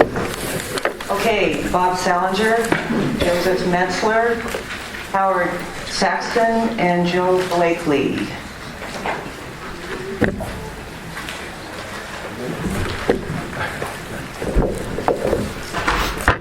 Good morning, Governor Brown, Secretary Atkins, Treasurer Wheeler. My name is Joseph Metzler. I'm a retired United States Coast Guard helicopter rescue swimmer who resides in Coos Bay, and I grew up in Douglas County. My father taught me that public lands are the greatest gift to the American people from the American people. He introduced me as a young outdoorsman to the Americans' public lands, showing me why he chose to retire and raise me in Southern Oregon, for the wonderful recreational opportunities and public land access. This was the same reason that I retired here after 23 years of military service. For the rugged beauty of the Oregon's Elliott State Forest, with its timberlands and waterways full of fish and game, and the opportunity to explore them all freely. Teddy Roosevelt and people like our first forester, Francis Elliott, went to great efforts to preserve these last great tracts of unclaimed lands for future generations of Americans to enjoy and recreate on. I did not think I would have to be here in 2016 to defend them. Think about how valuable public lands will be in 150 years and how much more future generations of Oregons will do to thank us for doing what is right, for keeping these lands in public hands. I do not envy the decisions that you have to make. You are being pressured from many sources to sell the Elliott State Forest for a quick, short-term profit. It must seem like you are between a rock and a hard place. Well, sadly, due to mismanagement and uncompromising litigation, you are. But let me assure you, we the people of Oregon are the rock, and those who would pressure you to sell our public lands are the hard place. And know that we, the people, will be forever grateful and at your back, like a rock, solid and unmoving, when you stand tall to make the correct decision and keep our Elliott State Forest in public ownership. This decision will show that the state of Oregon is dedicated to the preservation and protection of public lands and will prevent future attacks from private interests. It will stand as a template for other states to follow Oregon's lead, defending public lands against individuals, organizations, and corporations who would sell or transfer our public lands and erode our habitat and opportunities for freedom. If you cannot make the correct decision at this time to keep the Elliott State Forest public, at least delay its sale till the next education cycle. I do not believe all measures to save the Elliott State Forest have been explored. Ballot measures could be drafted to let the people of Oregon decide the fate of our public lands, taking much of the burden off of you. State and conservation groups came up with a way to purchase the Gilchrist State Forest in 2010. 70,000 acres that now belongs to public hands. And I ask you to do the same for the Elliott State Forest. And Governor Ted Tulangowski said, forests are a part of Oregon's identity and essential to Oregon's economy and well-being. Even during challenging times, we need to make investments in our state's economic and environmental future, and that is what we are doing with the dedication of this new state forest. The Gilchrist lands have been treasured in this part of Oregon for decades. Thanks to the support and vision of the community, the Board of Forestry, the Conservation Fund, and others, we can celebrate the beginning of a great new era in these forests. Governor Brown, I would love to hear you make a quote like this and replace Gilchrist with Elliott. Thank you very much. Next. Bob? Good morning. My name is Bob Salinger. I'm the Conservation Director for Portland Audubon Society. I appreciate the opportunity to testify before you today. I think today is about leadership. Governor Brown, we're asking you to take a real leadership role on this issue and step up and find a real solution for the Elliott that keeps it in public ownership and makes the Common School Fund whole. We're asking you to live up to your campaign promises about protecting Oregon's treasures for future generations. There is simply no way around the fact that this is privatization. It is selling these incredible public lands to a private timber company which will have the vast majority of ownership over these lands and which intends to log it at the same levels that the state recognized only a couple of years ago were illegal. That is an incredibly cynical way to move forward. It is not a solution. Our public lands are under unprecedented attack today by forces that would like to see them privatized and commercialized and abandoned for future generations. And it would be a real shame if we look back and say that that movement got its first real toehold, its real success in Oregon at the Elliott State Forest under Governor Kate Brown. We can avoid that future. It's clear to me that we have not explored the opportunities to really find a real solution to this. We are absolutely sympathetic and concerned about the interest expressed by the Cow Creek tribe. And we'd love to see you work with the tribe, with other interests, with conservation groups to find a real solution that addresses multiple needs and makes the Common School Fund whole. We do not believe that we need to liquidate our public forests in order to pay for public education. We need to do both. And we also need to address the historical inequities that have occurred. I believe we can do that. It is time to find a real solution for the Elliott, not privatization. We hope you'll lead that charge, and we'll be right behind you when you do. We believe Oregon does have the capacity to find a real solution. You have over $1 billion in bonding capacity. Start there and use that as a nucleus to keep this in public ownership and address all the other issues that we've raised today, please. Thank you. Sure. Good morning, Governor Brown, Secretary Atkins, and Treasurer Wheeler. My name is Howard Saxon. I'm a resident of Eugene, and thank you for the opportunity to provide comments to you. I'm here as an individual that the Sierra Club of Oregon has endorsed my comments. All of us are keenly aware that the state has severe budget issues right now, and certainly funding of the public schools is at a critical point. We are failing our children, and that's evidenced by all the measurement metrics. But selling the Elliott is not a solution. It's not even a short-term solution. And keeping the Elliott in public ownership provides a long-term benefit to the state. The appraisal that was done to value the Elliott is fatally flawed. It failed to look at the carbon sequestration value of the land. And I'm an environmental scientist, and I've spent my whole career looking at these kind of things. But the carbon credit potential of the Elliott is huge. And right now, there's not a mechanism in Oregon, and not much along the West Coast, except what's going on in California as far as a cap-and-trade system. But even looking at the low end of what a ton of carbon is trading on the California cap-and-trade market, the value of the Elliott is over $600 million over a 33-year period.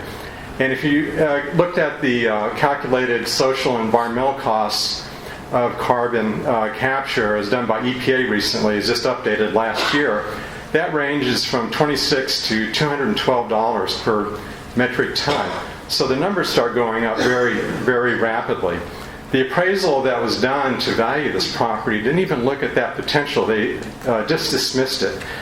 And I realize that such a system of carbon trading is not established yet, but it's coming. And it's going to be on a regional basis. It's not going to be on the federal basis. But there's already been discussions, as you know, between California, Oregon, Washington, and British Columbia of setting up a regional cap and trade or some kind of carbon offset system. So the potential is there, and I think it's going to happen at the state level.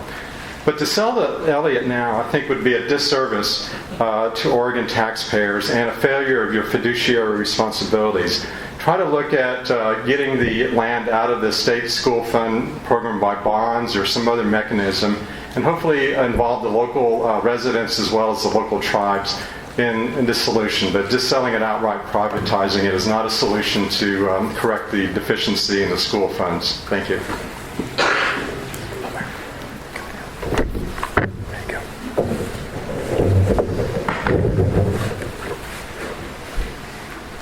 My name is Joe Blakely. I'm from Eugene. I propose that we transfer the Elliott State Forest to the protection of the State Parks Department.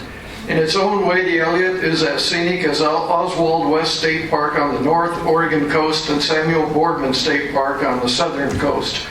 All three are rich in Oregon history. In the Elliott, we had the CCC camps of the 1930s, filled with young men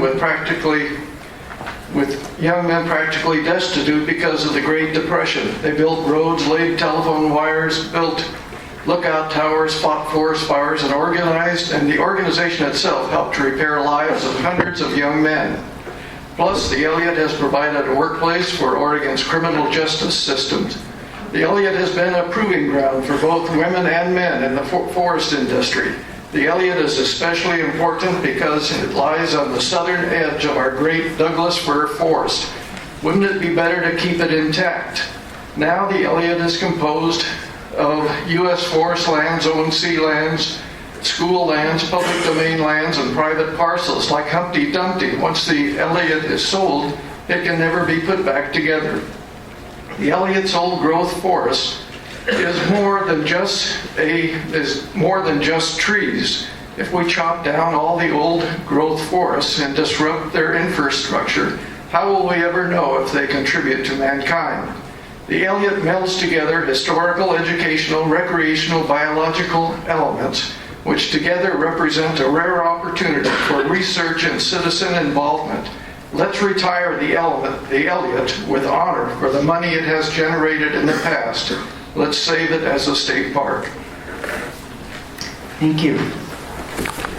Okay, Szabolcs Horváth, Wendy Hoffman, Aaron Cook, and Annie Odian, or Odin.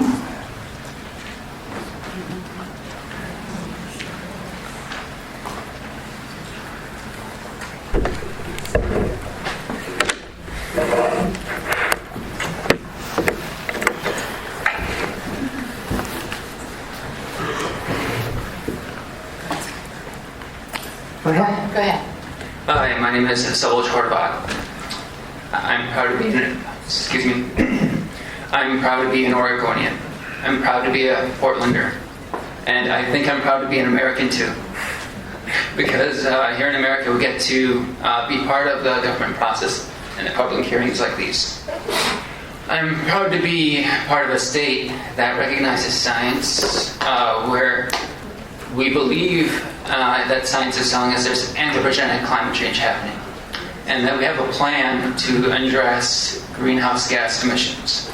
But the transfer of the Elliott State Forest to private ownership to a logging company would be in direct contrast with these plans.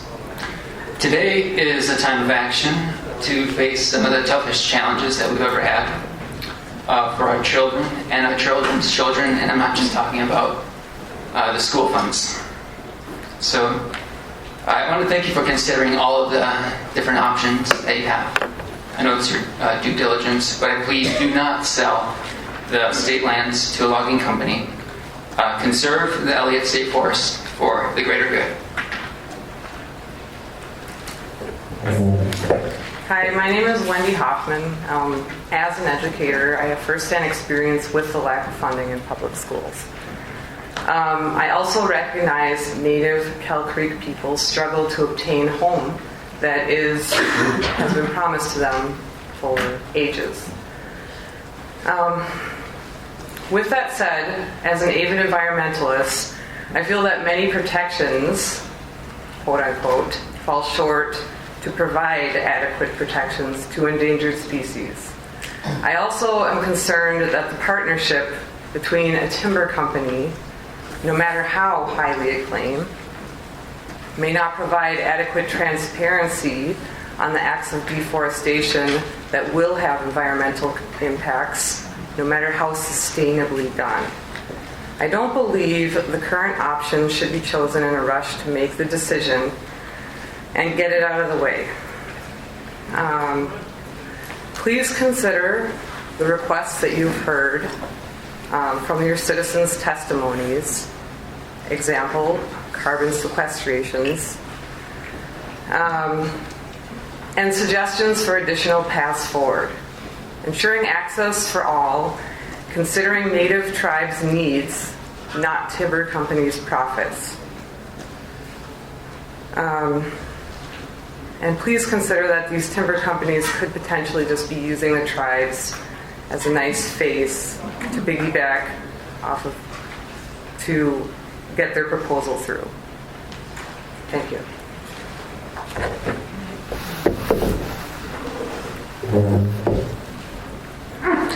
Hello, my name is Annie Odine, and I live southeast of Cottage Grove. I'm a rural person. I want to thank so many here for all of their thoughtful comments and suggestions. They're very thoughtful. And it's a very complicated situation. The Native people, we have got to square that deal. They owe them. I know we can come to a creative, collaborative solution. And I'm going to say something that no one has mentioned.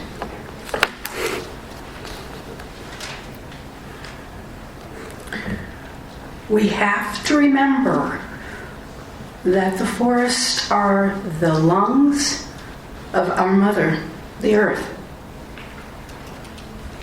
We have to remember this planet is not a thing. This planet is a living being. We have to remember where our place is on the earth and what we're really here about.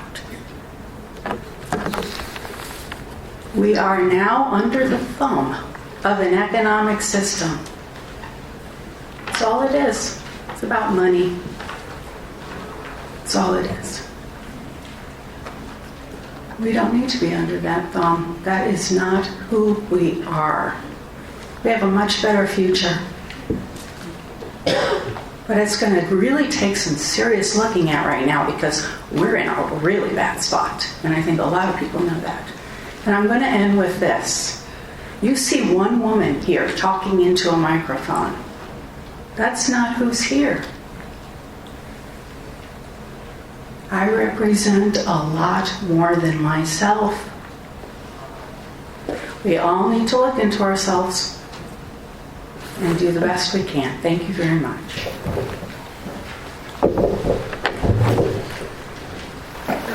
Members of the Land Board, my name is Aaron Cook and I am currently a North Bend resident. The beautiful Elliott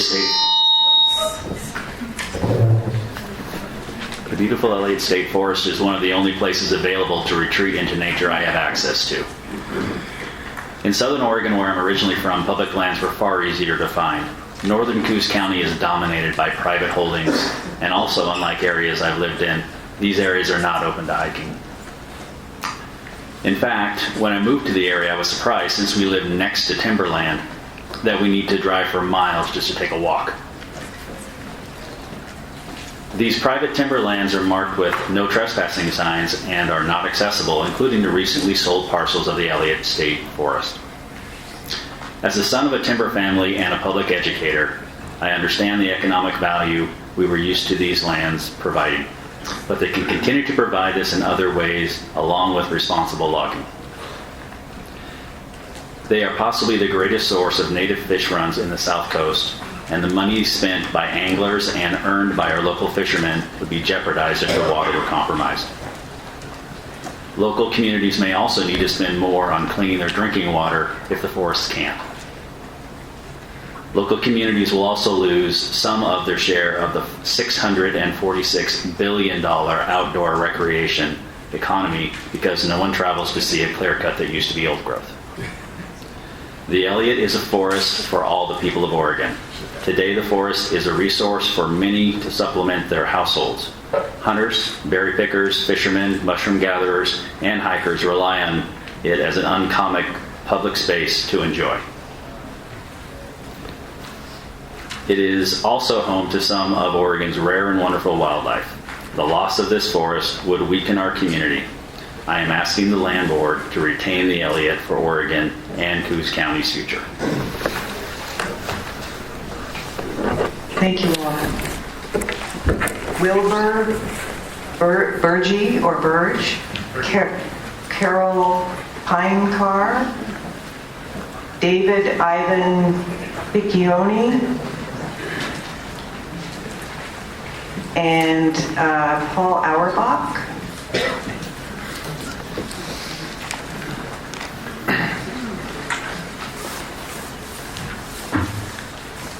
And please go ahead and start. Bye. Governor Brown, Secretary of State Atkins, and State Treasurer Wheeler, I appreciate being here. Could you state who you are too? Oh, I'm Wilbur Burge, sorry. Thank you. Yeah. When I was a kid in Ohio, I wanted to move to Oregon. Oregon had clean water and mountains, and they had a Republican governor who talked about protecting it. My little creek that I fished in was victim to a couple of oil wells. There was a reddish slime running into it. So, when I turned 20, I moved here and lived in a tent. I planted trees, I built trails, I burnt slash, picked cones, I fought forest fires for the state of Oregon. You might say that the Forest of Oregon was my university. This is where I learned stewardship. I've lived here for 37 years and I raised a family. I paid my taxes. Please don't sell the Elliott State Forest. To me, it's more than a pile of logs waiting export. I've hiked there and I've fished there. To me, I've seen those no trespassing signs in the locked gates of private industry. Coos River, Siletz Canyon, no fishing, no access, locked gates. I love to fish. I feel our common heritage should not be sold off, and we can all stand together to protect our Oregon. Thanks to the courage of your predecessors, we have public beaches to walk on. The coho salmon are in recovery. I've seen it firsthand. and I believe this sale is a step in the wrong direction. Other options deserve our attention. Let's take it out of the school fund. To quote my hero, Republican Governor Tom McCall, this activist loves Oregon more than life. Wouldn't it be fitting that on March 22nd, our first ever Tom McCall Day, we could tell our children, we did not sell your heritage. How about that for education? Thank you.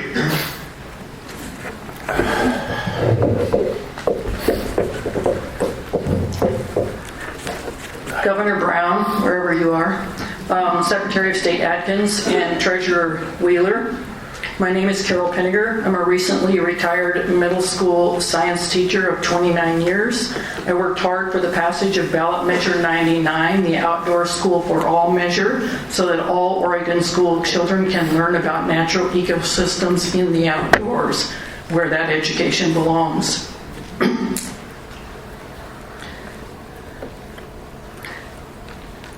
Governor Brown, you were a strong voice for the civil rights of Oregonians. Now it is time to care about the rest of the planet and become a strong voice for the rest of the planet.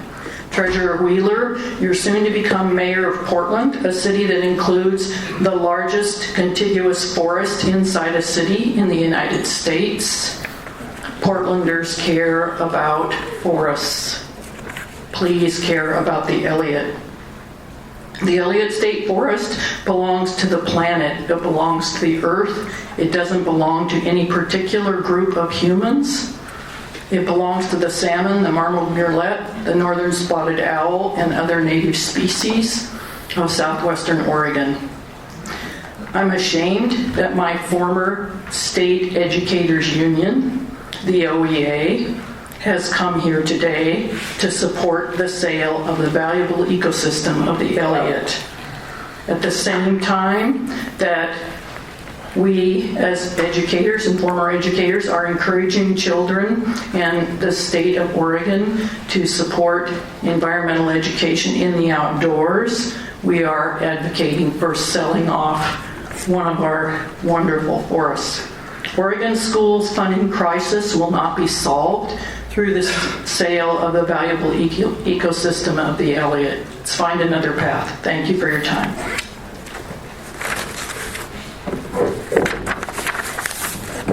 Hello, my name is Paul Auerbach. I currently live in Portland. I'm an engineer, but I'm also a former backcountry ranger for the U.S. Forest Service.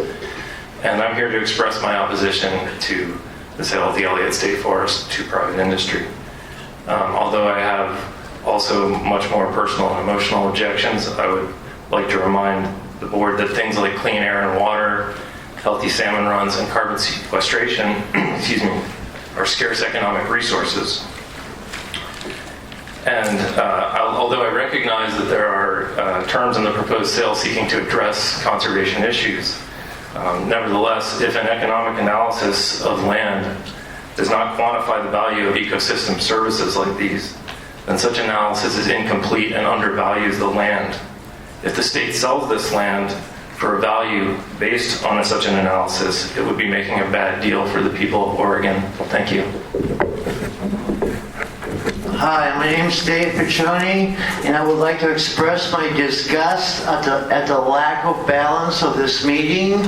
If you can look at the people around here, all the twinkles are for conserving the Elliott State Forest. You introduced the meeting with that unsavory fellow over there who talked for a long time about selling the forest, and lots of people, and the three people here, the Native American guy, the timber guy, and the gravel guy, all trying to take our forest and our natural habitat away from us. I'm a representative of labor, representative for healthcare for everybody, representative for, I'm a vegan, so I don't need the forest for fishing or eating meat. I want it for the animals themselves, but I do have some selfish desires. I do want to breathe fresh air, and I hope that you all realize that if you cut down that forest, that there will be a lot less photosynthesis in this planet, which means A lot more carbon dioxide will stay in the air, and it won't go down into the ground where it needs to be to keep us safe. So there are a lot of other things that you could do with instead of cutting the forest that we all depend on. I mean, you can think of some. I mean, I was going to suggest something pretty hurtful to you that you could do to yourselves instead of doing it to us, because you seem very self-destructive and you're trying to bring us down with you. By cutting down that forest, you're taking down the present and the future. You'll probably die in about 40, 50 years, but the continuing generations are going to be there. David, you've got a lot of your colleagues here who still would like to speak too, so. Am I done with my minute? Thank you. Right on, baby. Okay, Jason Gonzalez, Oliver Gonzalez, and Ayana Gonzalez. If I got those names correct.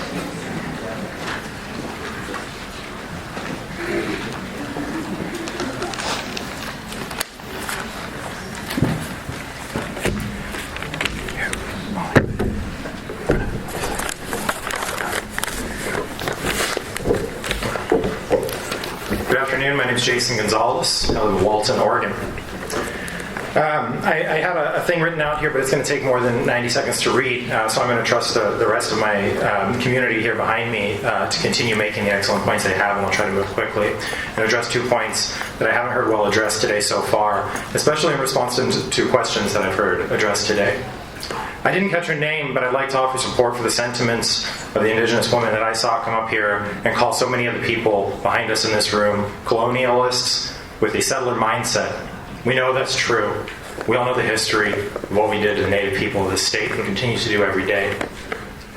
A lot of white environmentalists have tried to start making up for that by getting more involved and connecting with them. We've seen it at Standing Rock, and we've seen it in our home state with the support of environmentalists combining with the concerns of the Yurok tribe to stop the Jordan Cove LNG pipeline. However, I do not think that the proposal being discussed today goes nearly far enough at remedying the injustices of the past towards those peoples. Giving them a 12% equity stake in order to let Lone Rock Timber Company clear-cut our public lands is a ridiculous start. If the state of Oregon was talking about partnering with indigenous tribes who we've taken land from and never honored the treaties to give it back, we should start by taking the land from international corporations that own so much of our forests and giving it back to them from there. I would like to point out that I have yet to see Lone Rock Timber Company offer to support these tribes by giving them their lands. Instead, they're offering to support these tribes by throwing them a 12.7% equity stake, not even actual land ownership, in acquiring public lands, and doing so in order to paint their proposal with lipstick on a pig. I think it's offensive towards an indigenous people, and I know plenty of indigenous people who have come to testify before this board with the same fact. As we all know, tribal folks, like the rest of us, are not a monolith. They do not all share an opinion, and we often see a corporate governance structure that does not necessarily represent the interests of the tribe. I think environmentalists in this room and across the state would support seeing a much more valuable, intentional, and genuine attempt to remedy those issues, to give land back to indigenous folks, to give power back to the tribes that deserve it. Thank you.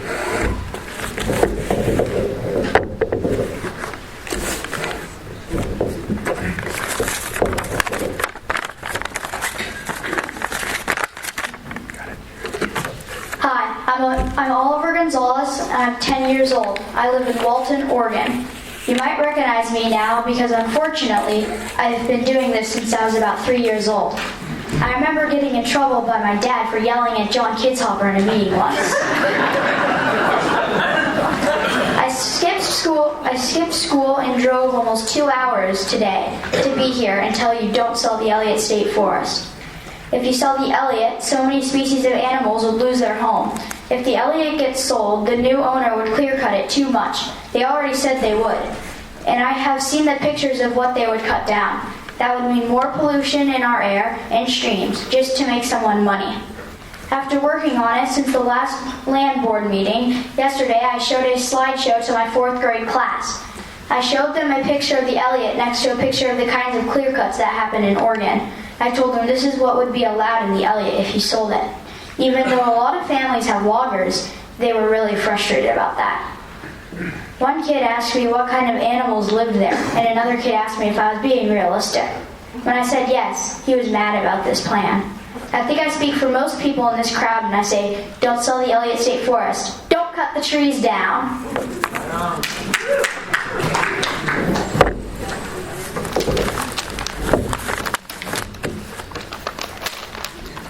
My name is Ayana Gonzalez. I am 8 years old, and I live in Walton, Oregon.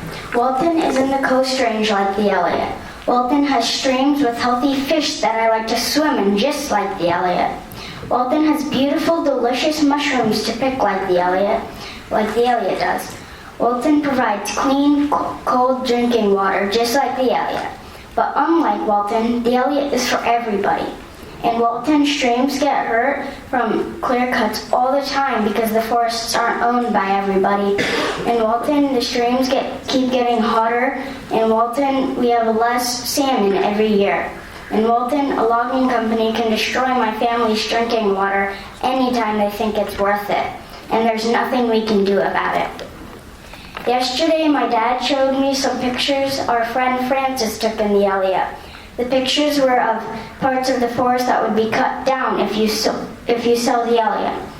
The pictures had giant trees and all different plants, and the company that wants to buy the Elliott said they would cut that part down. I cannot believe you would let them cut that down. Also, recently I was learning about climate change and how the Elliott can help fight climate change. But if we do not let them clear cut it even more. You think you made a good plan that protects the Elliott, but you are wrong and you need to admit it. Save the Elliott for me and all the other kids in Oregon and all the other animals that live there. Don't clear cut the Elliott, don't clear cut my future, and don't clear cut our climate.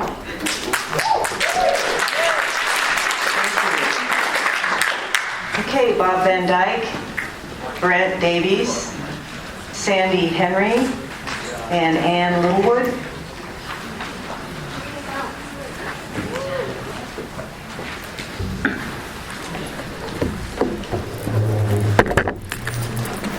And whoever's ready can go ahead. Great, thank you.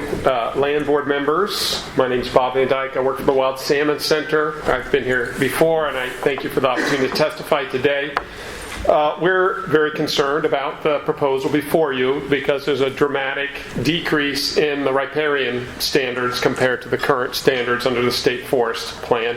It's basically defaults to the Forest Practices Act. There's some modest changes, but they're really not much if you look at the percentage of the stream network. We prefer, and we testified to this before, that the Elliott remain public. We recognize you've got a really tough problem with the Common School Fund obligation. So I appreciate that you have a goal of decoupling this in some way. That needs to happen to get to a solution for this. But we don't think this proposal is the right one. We've testified before, and we think to get there, it's going to require some public investment of some sort to get at that solution. So for us, we think there's a solution that could keep it public, decouple the Common School Fund, ensure the recreation, environmental values people are concerned about, also produce some significant timber harvest and honor the tribes or include the tribes in the solution. But again, that'll take public investment. I know a governor recently mentioned bonding capacity possibly using for us for this. And to our mind, that's been the critical piece of this puzzle that's been missing, is bringing some public dollars to the table so we can close the gap between the expectations for revenue, which we can get some from harvest, and the fact that those revenues are going to be lower than what the Common School Fund needs delivered to it. So that's where we see public investment playing a critical role. So we really encourage you to provide that leadership. What we need is a land board to bring some people together, not through the kind of protocol process we had where you said, bring something to us within these side boards, but instead to bring people together to say, look for a solution that includes a public funding element, which of course was not part of the protocol you put forward. Thank you for the chance to testify. Good morning. Actually, we have slid, I think, into the afternoon. Governor, board members, I'm a lifelong resident of Douglas County. My name is Sandy Henry, and I'm here representing the Henry family of Umpqua, Oregon, a delightful little burg that is nestled along the Umpqua River and under the foothills of the Tyee Mountains. We are fifth-generation Native Oregonians and stewards of the land. We are small woodland operators. We are social workers. We are teachers. We are road construction professionals. But more importantly, we are the stakeholders in our heritage for the up-and-coming seventh generation of our family. The proposed sale of the old Elliott Forest to Lone Rock Timber Management Company and the Cow Creek Tribe of the Umpqua Band of Indians represents a significant turning point in the management of Oregon's most prevalent and renewable natural resource, timber. Never before have you had a private timber company come forward with a proposal that brings into our indigenous peoples, the tribes. This is significant. This is a collaborative process that proposes a plan that's going to meet the social, economical, and ecological needs and environmental needs of Oregonians from now and into the future, including that 7th, 8th, and 9th generation of my family and yours. Lone Rock has continued to demonstrate forward thinking in its management of forest lands in southwest Oregon. Lone Rock is a valued community partner. It is a valued community asset, and we are very pleased to support this. The plan that is put forward by Lone Rock is one of collaboration. A plan that reaches across the aisle and provides common ground for moving forward in managing our state lands. Lone Rock is a company that can be trusted to do the right thing by our forests and our people for today, tomorrow, and into the future. I am Sandy Henry. I'm a fifth-generation Oregonian, and I am proud to support the sale of the Elliott Forest to the Lone Rock Timber Company and its confederated tribal partners.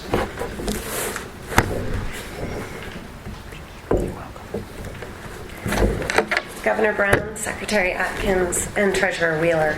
My name is Brent Davis, and I am the Vice President of Forest and Ecosystem Services for EcoTrust.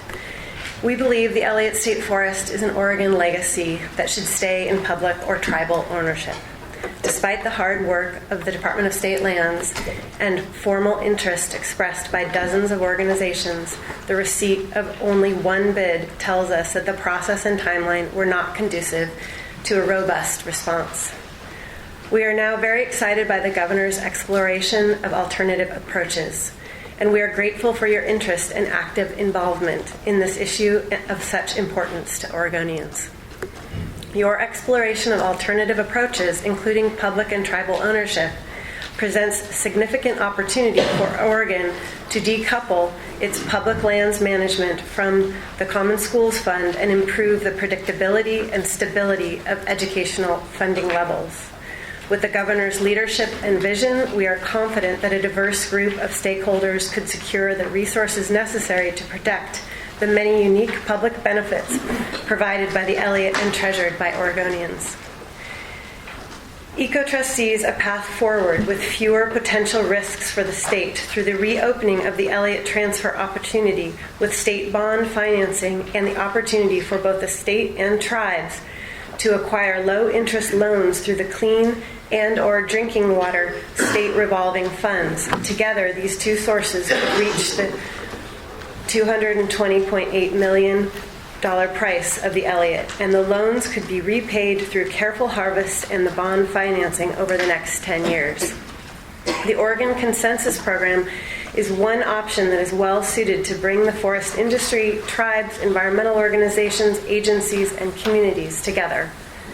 The Land Board and the Governor's Office could direct a task force facilitated by Oregon Consensus to craft and deliver a draft Elliott State Forest Plan to the Governor, Land Board, and Legislature that retains public ownership and includes a meaningful ownership role for the tribes, decouples the need for school funding from the revenue generated on public lands, commits management to a multi-generational legacy of public benefits, creates jobs, economic diversity, and opportunity for local communities and the state, supports active management, and is a model for how public lands can be managed for the suite of public benefits.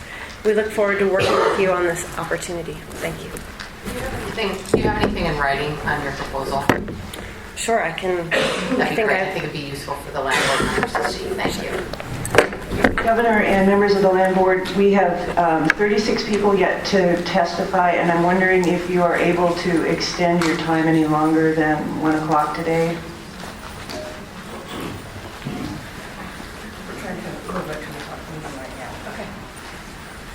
Folks are working on moving their schedules.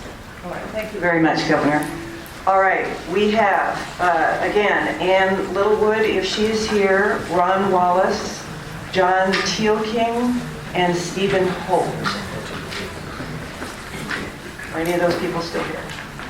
Steve is temporarily gone. I guess move into his place if he's not back. Okay. The name right after. And please remember to state your name for the record so I know who's at the table.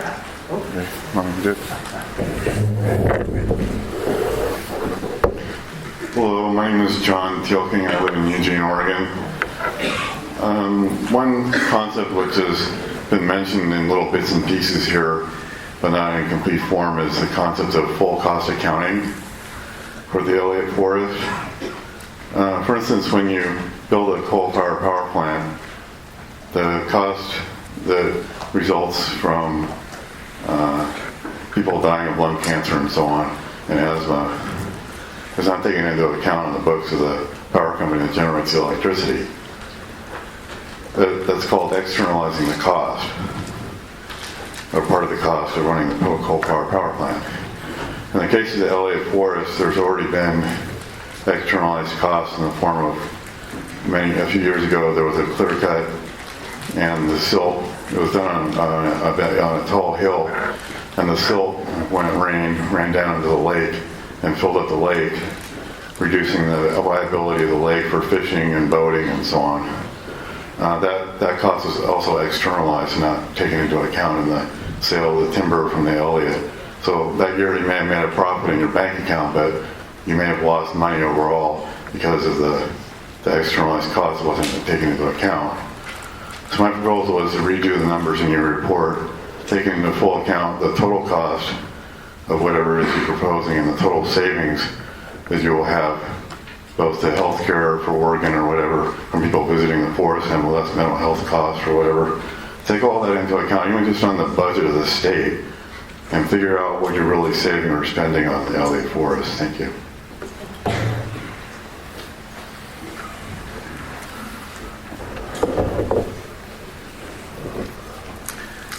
Hi there. You may traumatic memories are often the strongest, so you may remember me from last time.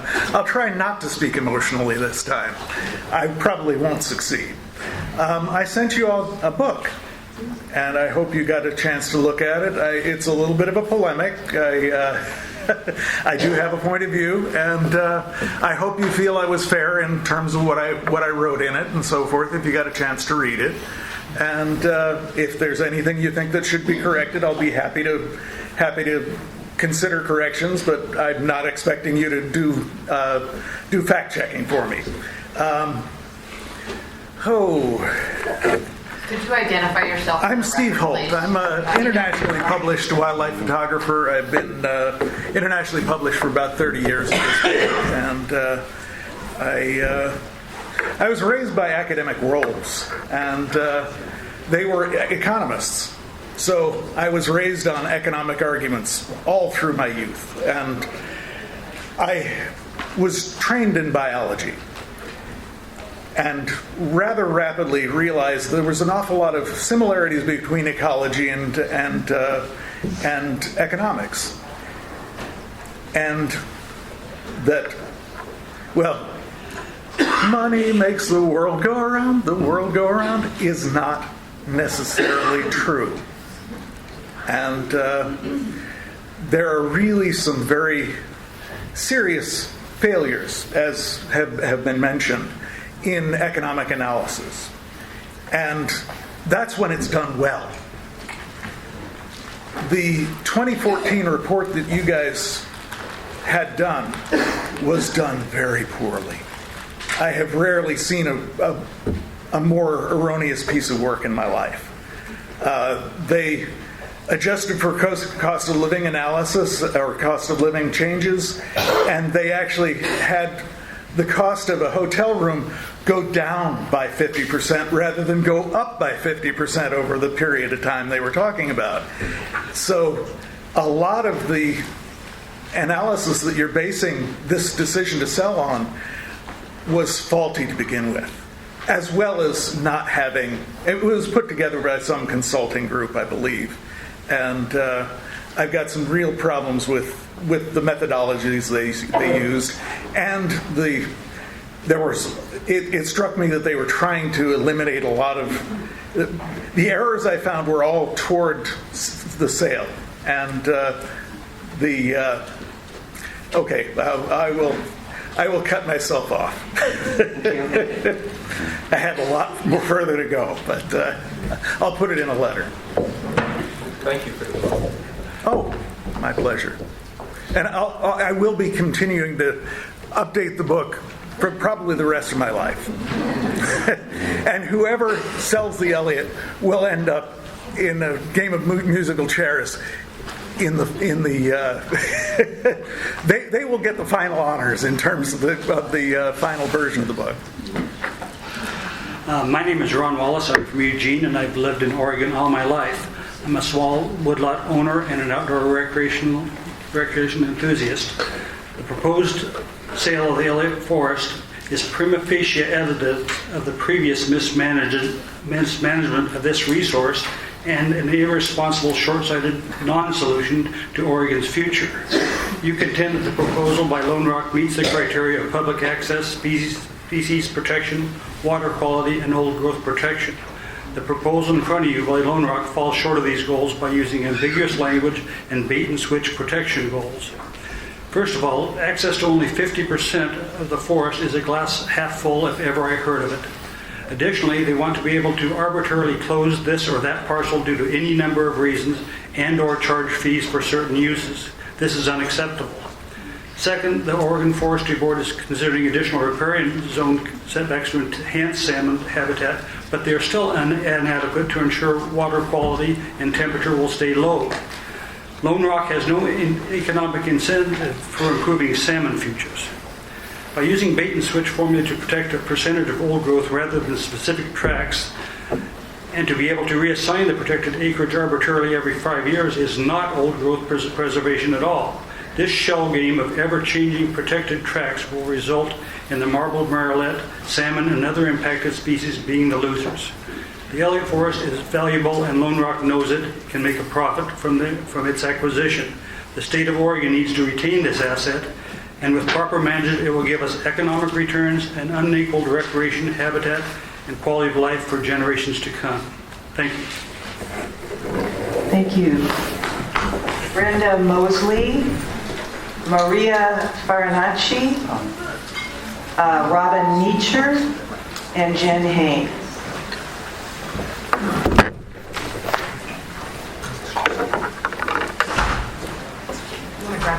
Okay. All alone.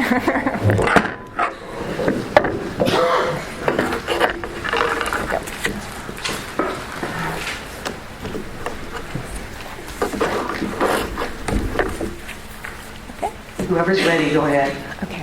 Hi, my name is Brenda Mosley, and I'm from the Coos Bay area. And about 100 years ago, there were other members of the state.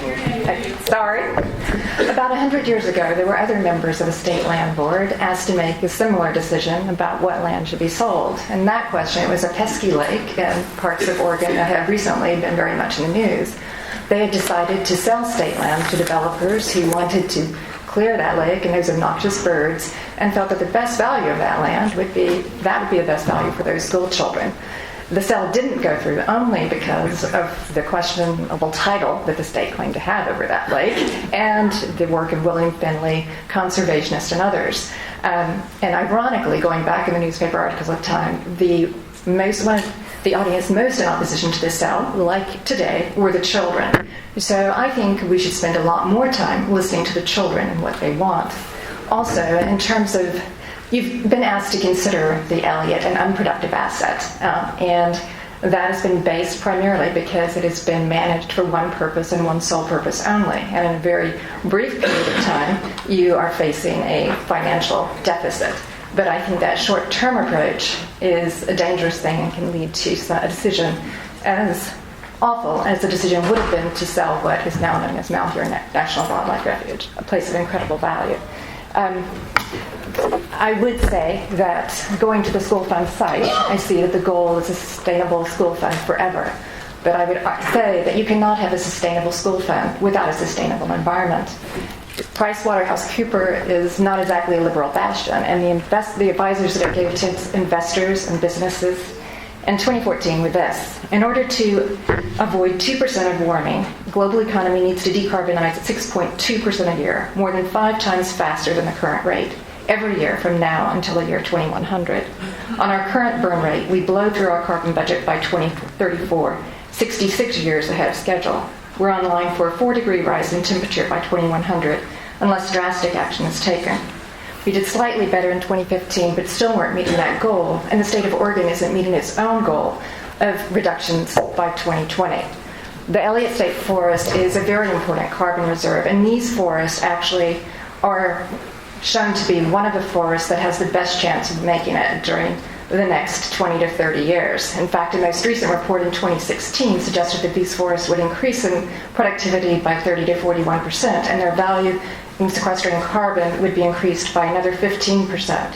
So I think when we're looking at the future of our children and the future of our planet, I'm not claiming that the board itself is going to be responsible for drowning New York City in 2100 if you make a decision today to sell to a timber company. But I am saying that as a culture, these individual decisions where we look at something in a very narrow focus and only look at the short-term projection, these decisions as a whole are putting our children and our children's children at risk of a 4-degree rise in a world that will be intolerable for most of them to go to schools, where literally our cities will be underwater. I do also think... Time to move on. Thank you. Okay. I will submit a letter because I also have an A to Z idea of how you can actually make money, keep the forest, and working with conservation groups and others. Thank you.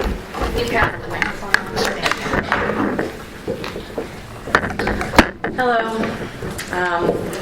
My name is Maria Farinacci, and I work with Coast Range Forest Watch and the newly formed group, the Save the Elliott Forest Coalition. The Save the Elliott State Forest Coalition is a Coos Bay-based group of individuals and business owners unified for one goal, which is to keep the Elliott State Forest public. I want to give a voice to the individuals and people who in the Coos County area who cannot make it here today.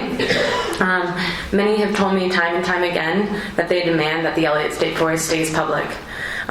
We, the Save the Elliott Forest Coalition, created a petition, and I'll summarize some of the key points. Our state land board needs to act to protect the common school fund lands within the Elliott State Forest from privatization. The state land board is attempting to sell the Elliott State Forest despite the state law ORS 530-450, as well as Oregonians' overwhelming opposition. We believe that there are alternatives to the sale and urge the state land board to work towards a solution that maintains public ownership. That's what our petition stated. We collected over 2,000 signatures. 2,011 signatures were collected since midsummer. The majority of them were collected from folks who lived in Coos County. We collected signatures at the local farmers market and other local events. We hosted public meetings around the county and collected signatures there. And we also received mail with envelopes stuffed with petitions full of signatures from individual people and businesses who found the petition online, printed it off themselves, and filled out the petition. So I just want to remind you all that over 2,000 individuals, somewhat grassroots collected petition overwhelmingly do not support privatization, and please listen to those folks who couldn't make it here today all the way from Coos Bay. So thank you.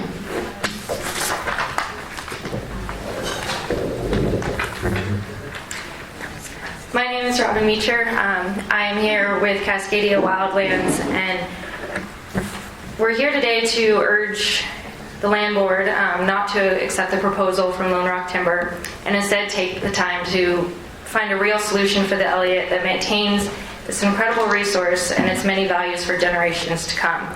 We recognize that the trust obligation tied to the Elliott leads to a unique situation and one that requires a true convening of stakeholders to find a lasting solution that safeguards the incredible public values and decouples the Elliott from the Common School Fund and preserves the forest in public ownership. You have heard much from us over the years as to the incredible values on the Elliott that need to be conserved and protected. Today, we are asking you to recognize that there is a better way forward than experimenting with a lengthy, complicated, and uncertain ownership transfer to a private company. There are unresolved issues in the proposal in regards to the public benefits, and we are asking you again on behalf of more than 10,000 members to jettison this ownership transfer idea and instead focus on developing a solution that works for all Oregonians and meets the needs of the school fund. There are $1 billion in bonding authority available to the state over the next biennium, of which you are aware and of which you have expressed interest in using for the Elliott. The state should focus on using a portion of that authority to develop a program that decouples the Elliott from the Common School Fund and protects the public values. The Trust Land Transfer Program in Washington can provide a useful example. Washington's program is based on the notion that some trust lands are not suited for income production and have important social and ecological values that are desirable to protection for public use and benefit. This is the situation we are in with the Elliott, and the Washington program shows a way forward that provides a public benefit and compensates the school fund. We need your leadership now to allow the time to develop a program here in Oregon that it can accomplish the same. We urge the state to focus its energy toward working toward a solution that has roots in a successful program and not get bogged down in working to facilitate a transaction that mostly benefits private actors. The solution for the Elliott needs to be a solution that works for Oregonians first and foremost, not a private timber company. Cascadia Wildlands offers its support for a trust land program that would retain the Elliott in public ownership to protect its incredible resources. Thank you.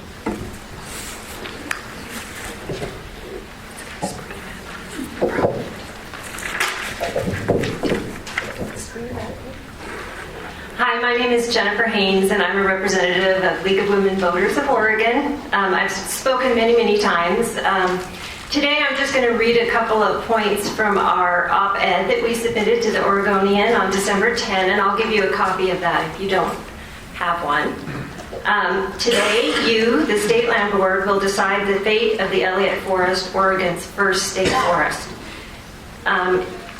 You will decide whether or not to sell the Elliott State Forest to a private timber company. The League of Women Voters believes this would be a mistake. The League of Women Voters of Oregon has repeatedly stressed the importance of preserving our public lands for future generations and keeping our public lands in public hands.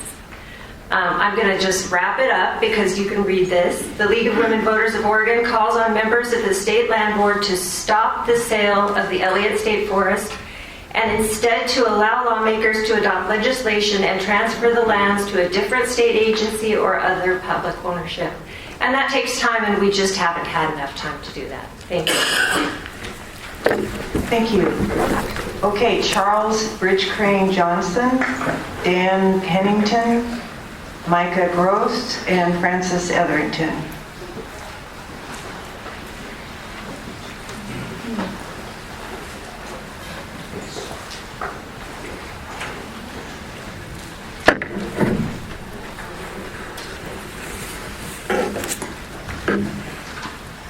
Good morning.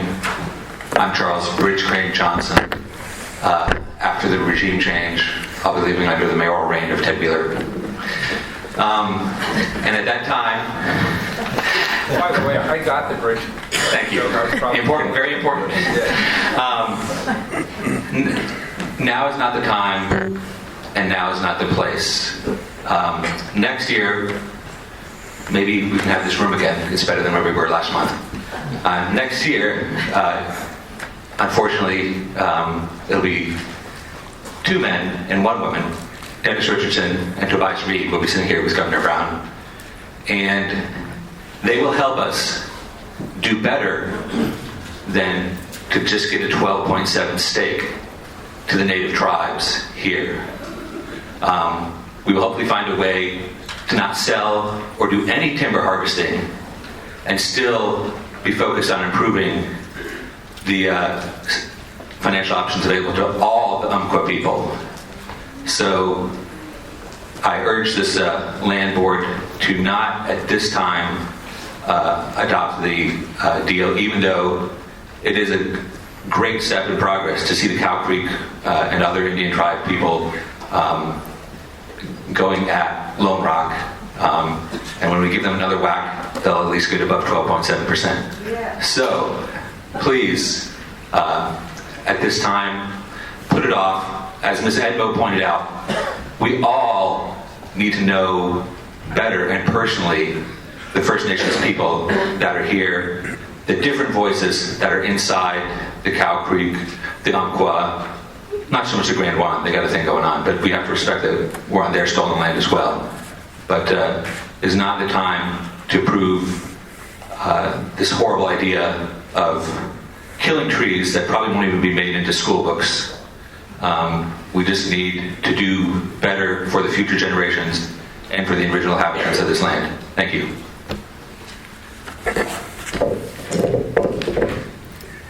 My name is Dan Pennington. I'm co-owner of Myrtle Glen Farm in the Coast Range Mountains of Coos County. I would like to discuss a little bit about what a forest is and how we define a forest. I think a lot of the discord amongst forest protectors and forest harvesters is in how we define a forest. To a forest harvester, a forest may be a woodland that consists of monetary value. To a forest may be a collection of non-living and living things alike, dependent on each other to sustain itself in perpetuity without human intervention. And if we understand a forest in that way, we understand that when private timber companies discuss their forestry practices, they're not talking about what they're doing to a forest, they're talking about what they're doing to a tree farm. And I can tell you that we live right next door to a Lone Rock property, and they are currently logging that. It's a 35-year-old stand of trees, and if you go into that stand of trees, what you're going to see is a monoculture, one crop, one tree. You're going to see undergrowth that is very limited in its diversity. You're going to see a limited diversity in wildlife. You're going to see a forest floor that is not healthy, that does not have mycorrhizae fungi moving throughout it, moving nutrients throughout it. And when you go into a forest that is untouched, like Dorner, the forest that surrounds Dorner fir, the largest Douglas fir in the world, and it's a whole different ballgame. And that is what is at risk here, is how we treat the limited amount of forest that we have left. And I urge you to come out to our farm and to see what a forest or what a tree farm looks like, and to see what 35-year-old trees, what are being taken away to get pulped into paper, sent to China, just to get sent back here to consumers here as paper products. So I'd also like to talk a little... Dan, thank you. I think we need to move to Micah. Misha, sorry. My name is Misha Gross. Is this bad, or are you working? Just real close, guys. Real close. Okay. All right. It's an ice cream cone. Pull a little closer. Okay, my name is Misha Gross, and I am also co-owner of Myrtle Glen Farm, which is nestled in the southern Oregon Coast Range on the Middle Fork of the North Fork, Coquille. We operate a farm and homestead, as well as a B&B, which hosts guests all around the world. Through our conversations with them, the main reason they come to Oregon is because of the state's natural beauty, in particular our forests and waterways. When they ask for recommendations of places to go, Elliott State Forest is always at the top of my list. I recommend places like the Elliott, Elk River, Dorner Fir, because their very ecosystems are protected, and pristine because they are protected and public. To see our guests' reaction of awe and humility when they enter the original growth forests of the Elliott is remarkable. But then, to contrast that with the reaction of shock and disappointment to the amount of clear cuts and tree plantations along the way is unsettling. As a state, this is not something I'm proud of. I bring up our experience with our Airbnb because this is our livelihood, our job, and the only reason we stay afloat as a farm. If we remove the very reason that people visit as tourists and spend money in Oregon's economy, then we lose. The public loses. Furthermore, on our farm, our spring that we drank water from used to run year-round, but they cut above it, so now our spring dries up every summer. This is sadly a common story that affects many landowners in the Coast Range. This clearly shows you how well mature forests store and filter water and how slowly that water is filtered into the land. Where is that in your value assessment? Jumping into a rash and rush decision to privatize the Elliott negatively affects us. And Oregon needs to be an example here of a state that truly values its forests and that makes ethical and well thought out decisions regarding its forest and what little we have left of them. Francis, we did give copies of your slides to the land board members. Thank you very much. My name is Francis Etherington. I live in Douglas County, and the Elliott's a very important place to me. While Native Americans do need to be compensated, clear-cutting old-growth forests is really not the way to do that. 17,000 acres of mature forests in the Elliott are not protected in the reserves on the Lone Rock Timber proposal map. And Lone Rock Timber will need to log these forests in order to meet their goal of 35 million board feet a year. That's a high goal that they have in mind. That's money. I went to the Elliott last week to see the forests that were left out of the reserves. I went specifically to non-reserved forests, and you have the pictures of those. And in my written comments, I have a link so where you can see the full suite of pictures. And this doesn't work. Now, for instance, one of the forests that they left out of the reserve was a heritage grove. This heritage forest was featured on the front cover of the 1995 Habitat Conservation Plan. They didn't put it in a reserve. This is an incredible, beautiful forest that now will be in danger of being logged. Not only is this forest in danger of being logged, many of the Marble Merlet management areas and the spotted owl circles are also not included in their reserves. And we know from your test sale to Roseburg Resources, they're going to try and log those places too. Destroying this rare habitat is no way to compensate tribes or to educate children. A better way is to use the bonding money along with restoration thinning sales to buy out common school fund obligations. The current forest management plan that you are managing under now requires you to thin plantations, 250 acres of plantations a year. How many have you done? Not one. Not one. After 5 years, Oregon Department of Forestry has now proposed one thinning sale, even though they're required to do 250 a year. It's because if you can't clear cut old growth, you've decided it's a train wreck, and you have to sell the forest. There is a lot of thinning, restoration thinning that can be done, and this money can be used to help move the Elliott forward to stay into public lands. Now, please reject the Lone Rock Timber offer and instead use many of the suggestions you've heard today to keep the public and wildlife values. Thank you. Thank you. Deborah McGee, Josh Laughlin, Max Beacon, and Tom Wolf.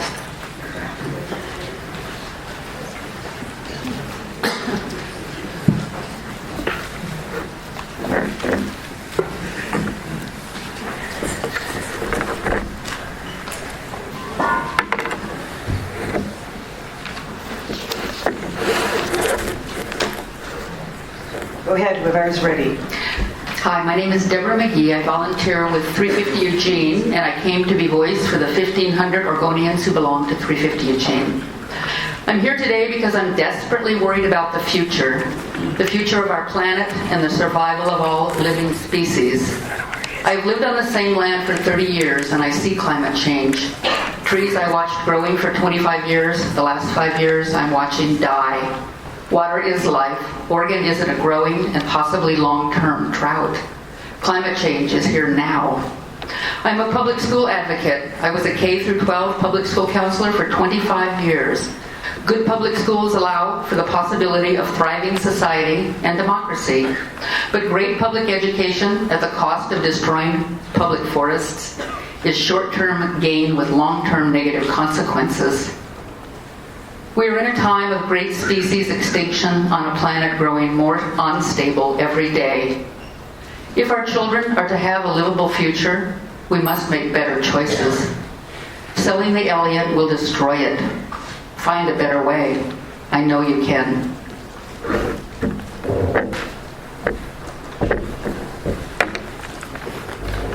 Hello, my name is Max Beacon. I'm a biologist and forester. I live in Coos Bay. I just wanted to bring up a few points. I'm a co-director of Coast Range Forest Watch, and we do volunteer surveys for the marbled murrelet on the Elliott State Forest.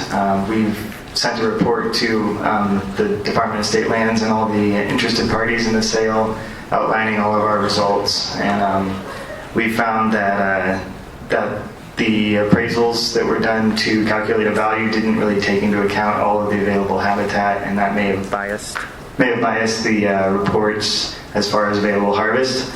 And I would just like to speak this personally in support of some reconciliation with the indigenous people that lived here, but this is not a very good deal to that end, in my opinion, and I'd say I'm 87.3% opposed to this plan. So I encourage you to find another option and take more time. Thank you.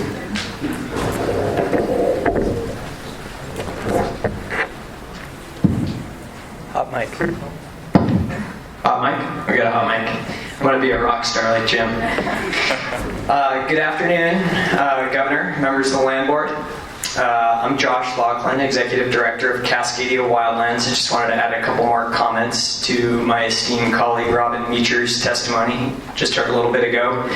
Again, on behalf of our 10,000 members and supporters, I'd like to encourage you to reject the privatization proposal that's in front of you. I believe Oregon can do much better, and we need the Land Board's leadership. I can all but guarantee that once the deed is transferred, the steel gates will slam shut, the forest will be clear cut, and Oregonians will be left wondering what went so wrong. We've already seen this with the 3 parcels that the Land Board sold back in 2014. Steel gates are shut, no trespassing signs are up. I also just wanted to point out that it's important. I don't believe the Conservation Fund, has endorsed the proposal, represents the conservation community in Oregon. I know they've put a little bit of a green shimmer on it, and that might make us feel good looking at it. But don't let that convince you that this proposal has much to do with conservation. I was heartened to receive your tweet 2 weeks ago, Governor, mentioning the prospect of $100 million in bonding authority to help solve this incredible problem that we're entrenched in.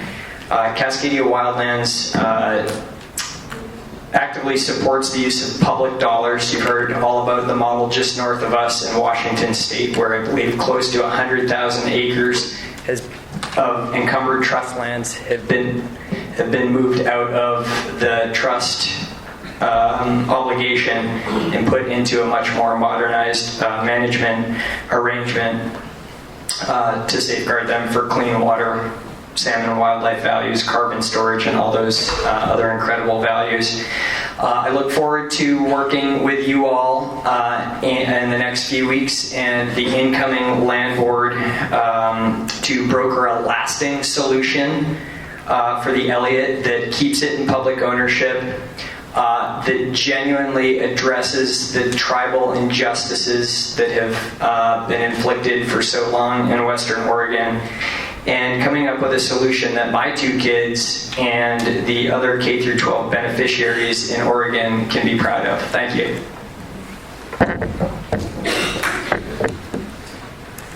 Hello, good afternoon. My name is Adam Meyer. Tom Wolf had to take off to go to another meeting, so I'm just going to speak for him a little bit. He's with Trout Unlimited. Unlike him, I'm not 70 years old, but I am a 7th generation Oregonian, just like he is. There's a lot of us who are feeling endangered these days, just like the Marble Murrelet and the Elliott. I wanted to just mention briefly 2 things. There's been a lot of talk about the one proposal that's come forward and that you guys have been able to see.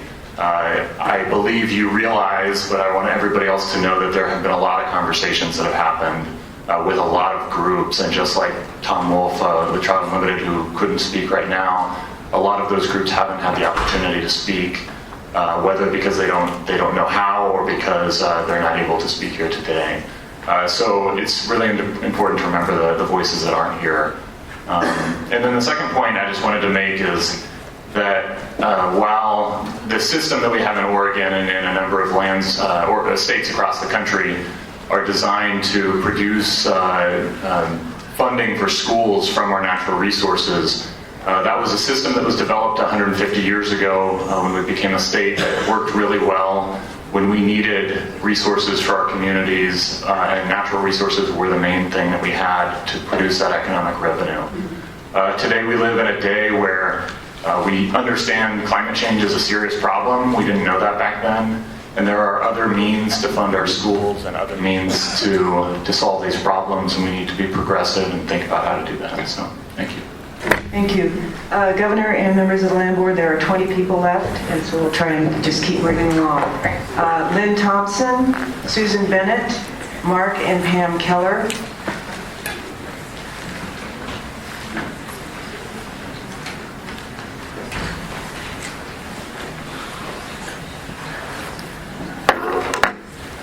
And whoever is ready can just start. Hello, my name is Lynn Thompson. I'm a citizen from Portland. Hi, Governor Brown. Good to see you. I'll keep this short. I appreciate the difficult decision you're called upon to make today. My major concern is with recent national elections. I think that a lot of the assumptions you made when you considered this sale were that our endangered species would still be protected. I am concerned with the president-elect and the new head of the EPA that our environmental protections will be eroded and at the very least not enforced. So I think this is the wrong time to be putting old growth forests with endangered species into the hands of a private company that may not have any regulations going forward. I'm also very concerned about climate change for my 3 beautiful grandchildren and all the children in Oregon. I think this is, again, with the next 4 years, we can't look to the federal administration for any action in the area of climate change, and any action that's going to occur is only going to occur at the local or the state level. And so I encourage you to step up and take action that can protect our endangered species and protect our climate. My name is Susan Bennett. I live in Oregon. I've never done this before, so I'm a little nervous.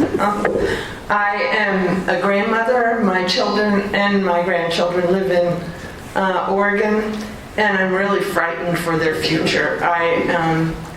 It looks to me like we're going to see a major assault on national forests, national parks, clean water, clean air. All of those things are going to be very threatened by the future, by the new administration. And Oregon, it seems to me, has a wonderful opportunity. It has these marvelous natural lands that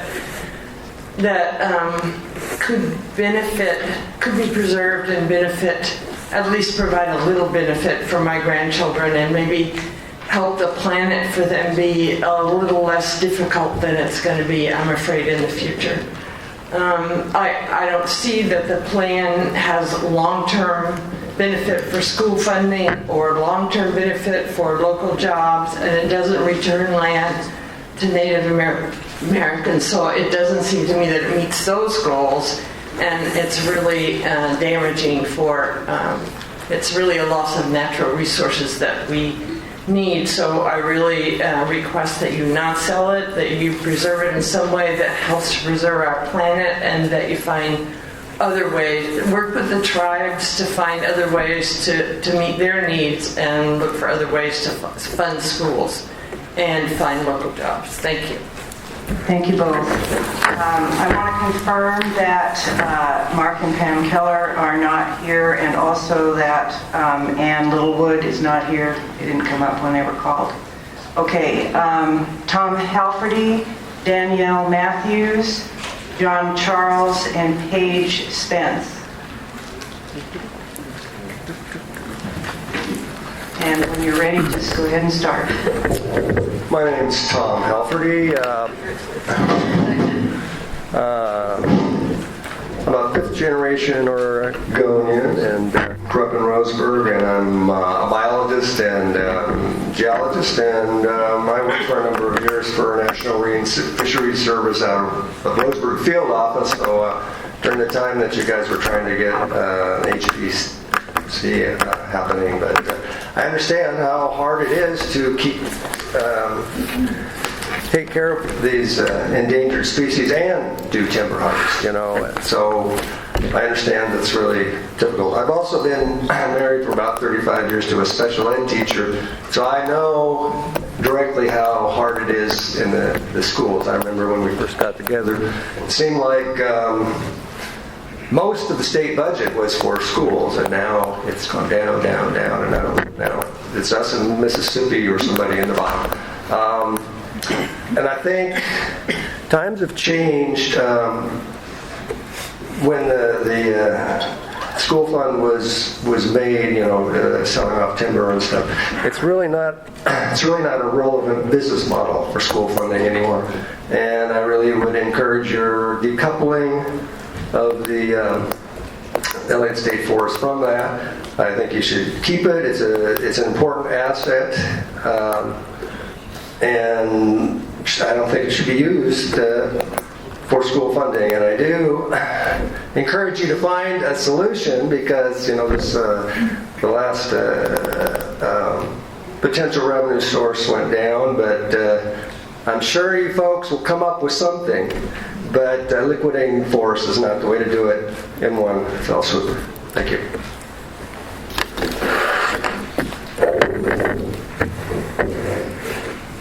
Thank you, Governor. My name is John Charles, president of Cascade Policy Institute.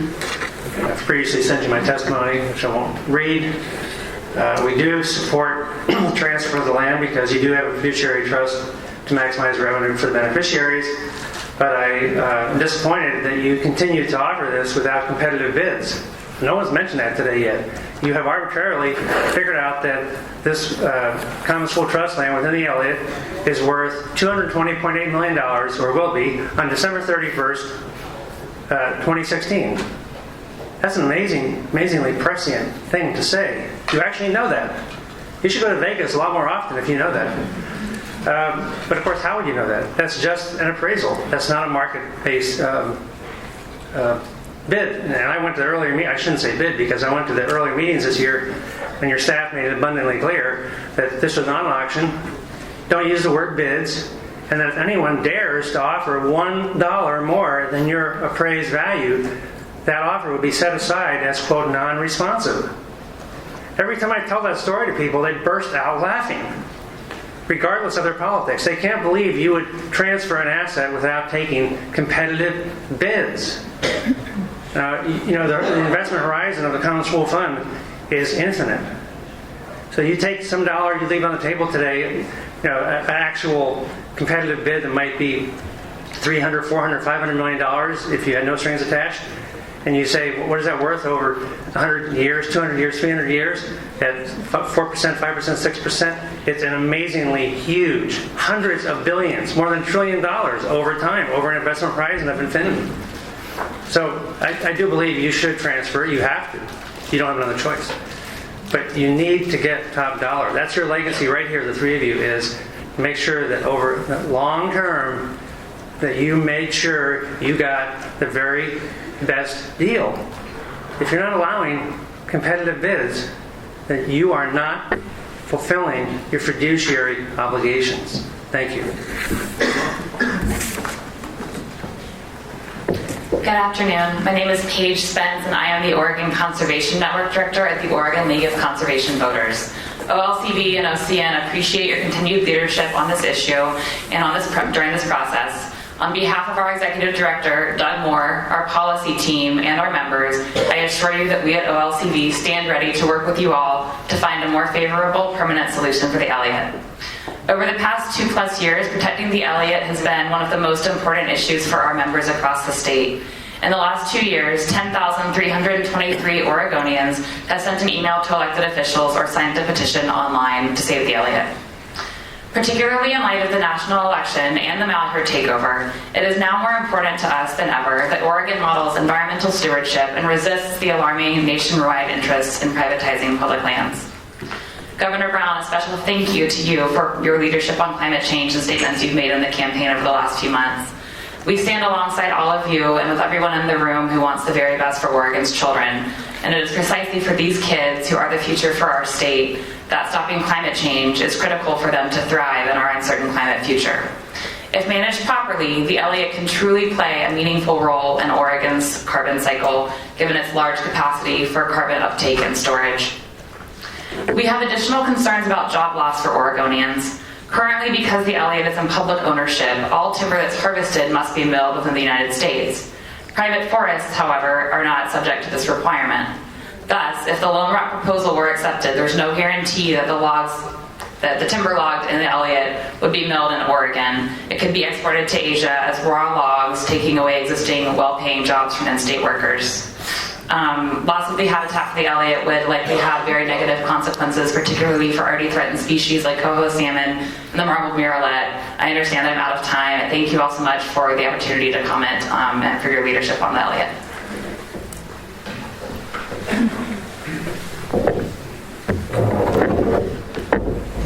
Governor Brown and the Land Board, I'm totally unprepared for my comments today, but fortunately I was able to listen to some of the people who are going to be, who want to purchase the Elliott.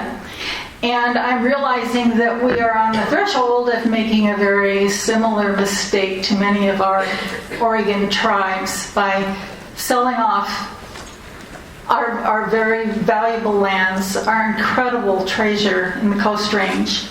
As somebody said, the lungs of not only the Coast Range, but Eastern Oregon as well. And I'm realizing that the last thing that we need to do at this time is to become a landless tribe. We need to stand forth with so many wonderful voices to support something that we have been given to take care of. Thank you. And you're Danielle. Danielle Matthews. Thank you. All right, Rhett Lawrence, Micah Meskel, David Tuedt. Great. Thank you. And Barbara Wilson.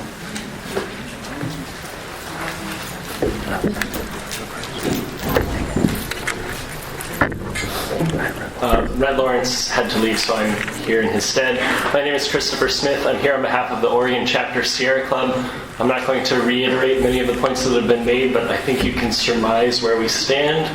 But what I do want to emphasize is that our 20,000 members and 50,000 supporters statewide are ready to support you and the legislature in finding a real solution in the coming months. My name is Micah Meskel, and I'm a native Oregonian. I'm just going to make a couple of brief points. So I fully support recognizing treaty rights and receiving land taken back to Native tribes. I also support funding public education, but I do not support Lone Rock's proposal to privatize the Elliott. I do not support privatization of public lands.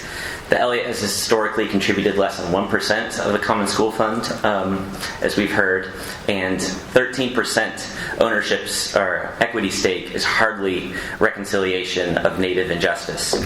What I do support is Governor Brown taking leadership in the upcoming session to find a real solution, whether that's passing a trust land transfer bill or looking into bonding that does not subsidize this proposal, but rather is a separate direction. Sorry. And I will be in Salem, along with many people here, supporting you in those efforts through the legislature to find a solution. And I will be making contact with my local representative to let them know that it is a priority of mine and many others that we do find a solution through the state legislature. Thank you.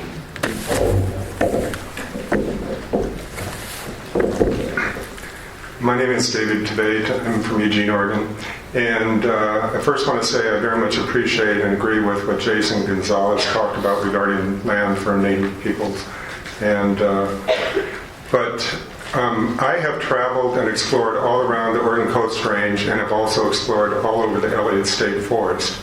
With that experience, I know firsthand how unique and irreplaceable the native forests in the Elliott are, and I'm strongly opposed to the sale. Last week, several of us went to Elliott, and we found numerous old-growth sites that will have no protection under the Lone Rock bid. While most of the native forest areas in the Elliott are 120 to 160 years old, there are numerous old-growth sites also with way older trees. With Lone Rock's bid, including the ability to change protected areas every 5 years, long-term protection for any of the mature and old-growth areas of the Elliott could easily be non-existent. And we feel that Oregonians need to know what the outcome would be of this irreversible sale if it happens. And we won't forget about the Elliott if you sell it. We will document and make public the huge logs coming out of the Elliott and track the liquidation of the old forest via Google Earth and from the air, and make these public also. The Oregonians need to know what happens to this forest. And I think selling the Elliott is a huge betrayal of Oregon citizens and its future generations and school kids. And there have been a number of alternatives expressed, and just one last thing that I'd like to see the Oregon legislature and Oregon politicians actually look at. Since the 1980s, we have drastically reduced timber taxes of various forms, and Oregon has lost hundreds of millions of dollars to lost timber taxes. There have been various timber taxes that have been reduced. We have way lower taxes than California and Washington, and the timber industries do just fine there. We are being taken. We are losing millions of dollars to the timber industry that they don't deserve. Thank you, David.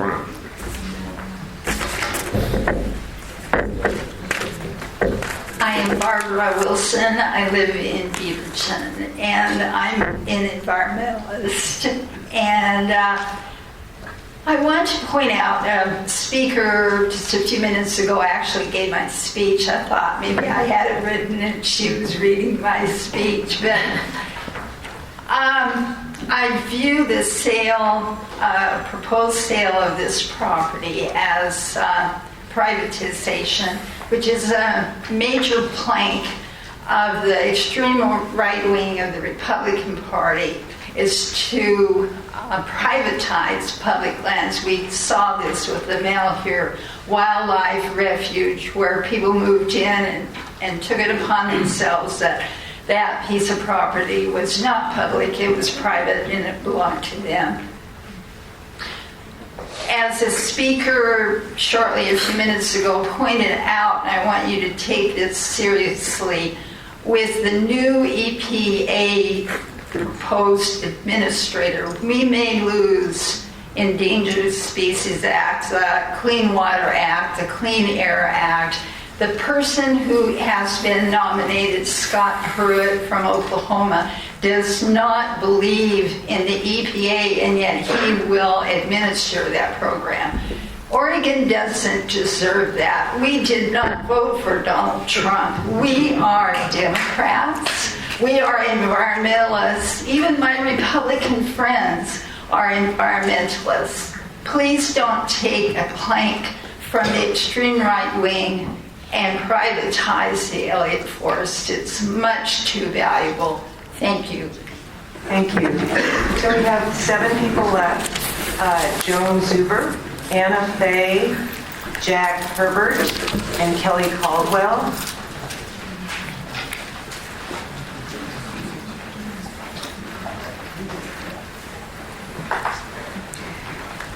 Finally. Good afternoon, Governor and Board. My name is Joan Zuber, and I live south of Molalla in the very southern part of Clackamas County in the Cascade Foothills. I'm a small timberland owner. I live in amongst industrial landowners, BLM, Santiam State Forest lands. I really wanted to emphasize that when you go from public land to private ownership, that the amount of regulations under the Oregon Forest Practices Act is very much lenient, more lenient. Stream buffers, the ability to be able to export logs. I don't want to see this happen and lose jobs from logs that are being sent over to Japan or wherever they go. The other thing is, my other concern is, in speaking with a number of people, I think you should realize just how frightened people are with the new Trump administration as far as our environmental laws, among other things. I am a past president of the Federation of Western Outdoor Clubs. And at our last year's convention, we passed a resolution against sale of the Elliott Forest in the way that the plan had been standing. The Federation represents outdoor clubs from all over the western United States. And I guess that would be pretty much, I think you should take another look at some of the ideas that were brought up for financing for schools, and please hold off your vote on recommending for the sale. Thank you.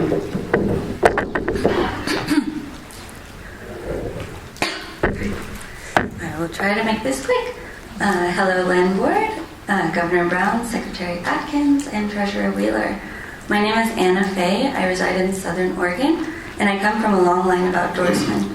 My family has lived in the region since the 1850s. I have a degree in journalism from the University of Oregon and specialize in science, health, and the environment. You have seen me at many state land board meetings. I'm here today as a member of the public for my mother, who's a preschool teacher in Klamath County, and for my father, an avid fisherman. As you know, corporations have a legal obligation to generate short-term profits for their shareholders. This is a death sentence for the Elliott. A sale of our public forest will mean clear cuts, landslides, and perhaps the extinction of several of Oregon's endangered wildlife. If this is really about a fiduciary duty, why not address the source of that problem rather than checking into a short-term profit solution? This means a constitutional amendment. As a much-needed measure to address a changing climate and the rapid collapse of ecosystems, what precedent does this set for public lands with threatened species in the future?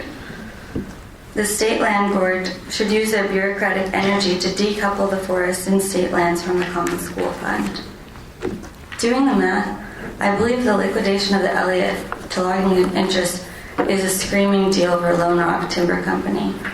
I calculated at about $3,000 per acre for the loggable land, $3,000, which is really cheap. I could buy an acre. We got to this point after several years of massive public opposition to timber sales within the Elliott, and the whole privatization scheme. You've pitted endangered species against education, and I believe that isn't right. This is insane. I can't believe that I'm here right now, still, after all these years. This whole process has been in complete disregard for our public values. And how are we, as members of the public, supposed to gather attention to this issue during this chaotic election circus? How do we raise $220 million to keep our public land public? Start a Kickstarter campaign? Seriously, we've thought of that. The last half century saw $400 million in revenues from the Elliott, yet in 2016, we're selling it for half of that. Anyways, is this the legacy you want to leave? Leave privatizing our public land, selling off the future? Let's keep the Elliott protected for perpetuity for all. Thank you. Are all the mics dead? Are you hot? Okay, yes. Go ahead. Hi, my name is Jack Herbert. I live in Cedar Hills. You're all holding elected positions, so the buck stops with you, and you know we depend on you to make the big decisions, look at the big picture. Looking at the big picture, you know we've made a mess out of the natural conditions in Oregon. We need to restore Oregon's natural conditions. We need to sequester as much carbon as we can so our descendants have a chance to survive. And we need to restore natural conditions so they have the kind of, why we're here in Oregon. You know, we don't need to kill that. Studies in the Klamath Mountains to the south, clear cutting has produced silt on the salmon spawning beds, so they're now threatened.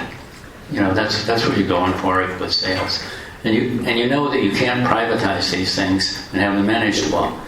If we're going to restore our state, we need to have public servants diligently working to protect them. So we need more state forests, but not managed by the forestry department with a common school fund. Obviously, you got to change that the economic driver here, because we don't need to. They should not be managed to make money. Look at where the wealth and income in the state is. We should be paying for our schools from the wealth and income we have, and it isn't distributed around the state right. So those of us who go down from urban areas and enjoy that should be paying for the education that's needed there. I mean, it seems like a no-brainer. And my representative and some others have said we could transfer this forest and other forests to other agencies that would manage them protect the natural conditions.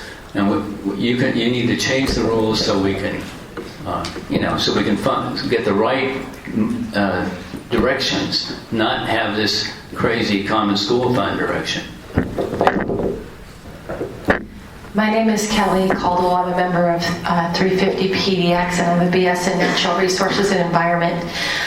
It sounds like the Common School Fund is an outdated method that needs to be changed and readdressed so that we don't have our schools in the business of attempting to make money from logging, which is obviously not working. Obviously, it is in the business. The timber industries are there to make money, and I think it's the public lands and the responsibility of public officials to look beyond simply the dollar and look at ways that, where appropriate, sustainable logging, selective thinning, etc., can generate income and local jobs in a way that keeps our resources going on an ongoing basis and don't create a short-term outcome instead of the long-term responsibility for the environment, the climate, I think very important here is those all of the jobs associated with the recreational and outdoor activities that the Elliott provides. I was just down in Coos Bay recently myself, and even though it's an amazingly gorgeous area, there really are not a ton of areas with public access. I think the issue of remuneration for tribes is very important but this is neither the mechanism for that nor effective to do that. Thank you. Thank you. Our final three to give testimony today are Barb Shamet, Benjamin Wilt, and Kirsten Davis. Hi, I'd like to thank you so much for staying with us and being with us and listening to us. It's been a long haul for all of us. And all of you, I thank you, and I thank all the people. Grab your mic. Oh, sorry. Thank you. Do I need it? Okay. Yes. I'm in a hurry because I know we all want to get out of here, and I got to get back home. My name is Barb Shamet. I have 83 acres bordering the Elliott State Forest on the West Fork of the Millicoma. I have been upriver for over 40 years, and I have not heard the owl call my name since her habitat was clear-cut across the ravine from her nest on my property over 5 years ago. And you want to talk about emotional situations, I won't go into it. Anyway, you have to have a forest to have a rainforest. Let's see, I'm going to skip a bunch here. When you clear cut a forest, that water that is held by and in the forest canopy is lost. The millions of subsurface veins that feed the river either dry up or are heated by the baking sun. Young salmon cannot take the warm water. I have found 4 dead young salmon smolts belly up in my river in the last 2 summers of 2015 and 2016, showing record heat temperatures. Up the West Fork used to be beautiful. It is hot. It is very hot up there now. We cannot afford to cut any more native trees. We cannot afford mass extinction of our salmon and our coho populations and our murrelet and our owl. There are only 80 orcas living off of Puget Sound for lack of food in the food chain. When you destroy the forest, you destroy the ecosystem.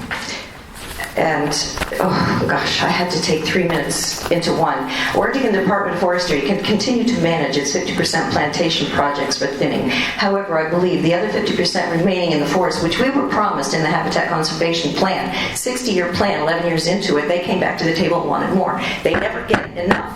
It has to go into monument status. It must be maintained. It must be protected. And I will tell you that when they came and took that forest with that owl, and I called every conservation agency and put out an APB, and Earth First came to my back door knocking, 20-year-olds and beautiful young kids, and they handed me a spike, and it was all done beautifully with a beautiful wire and just exquisitely artistically done. And they said, Barb, we're here to help, and we don't do this anymore. And I said, well, here we are. And they lived with me for a year, and we have done everything we can do to save the forest. And I'm here to tell you we won't stop. And you have had so many people come to you and say, all of these amazing conservation groups, you include your Indian people, and with all due respect, Chief Brainerd, if you really want a deal, you should hold off, because you will get a much better deal. I don't think Lone Rock is not going to give you what you want, and it's not going to give us what we want, and we will not stand for it. And thank you so much, with nothing but honor and respect.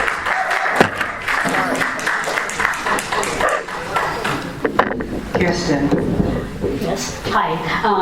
My name is Kirsten Davis. I live in Portland, and I think this issue before us really underscores a fundamental problem with our entire way of life, and that is that our monetary system is a black hole into which all human, environmental, and spiritual values are sucked.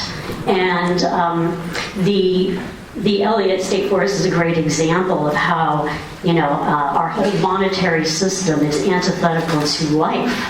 And,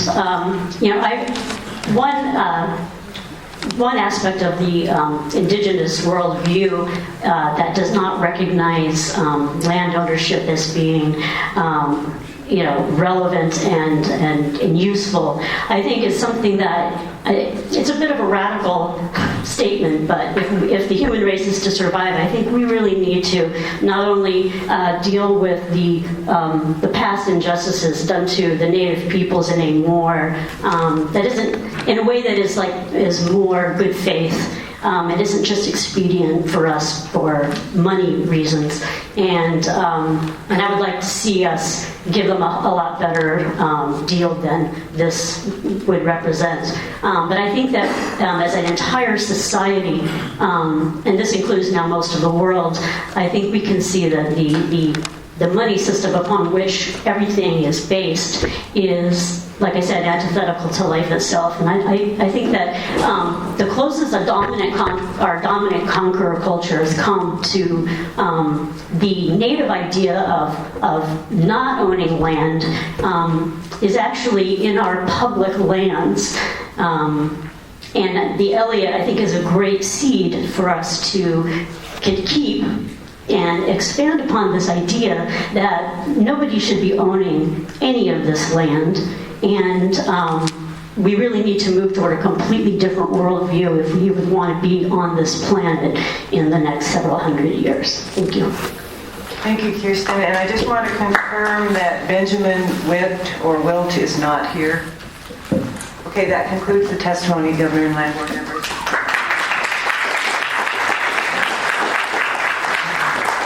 Thank you very much, Stephanie, and I appreciate the time and energy of everyone here today. Thank you very much, Director Paul. I want to say a thank you to your staff for the incredible work they have done over the last, I want to say 2 years, but it's been closer to 10 now, I believe, on this project. The other thing I wanted to say, I want to say a particular thank you to the leadership shown by the Confederated Tribes of the Coos, Lower Umpqua, and Siuslaw, as well as the Confederated Tribes of the Cow Creek. They have shown true leadership by at least putting forth an opportunity of a partnership to manage the Elliott State Forest in ways that I think will preserve its public values while also meeting the needs of our school children. Secondly, I want to clarify for the record that we are not making any decisions today and will not be taking a vote regarding the sale of the Elliott. I would like to hear from my colleagues as it is their last appearance as land board members, if they have any recommendations.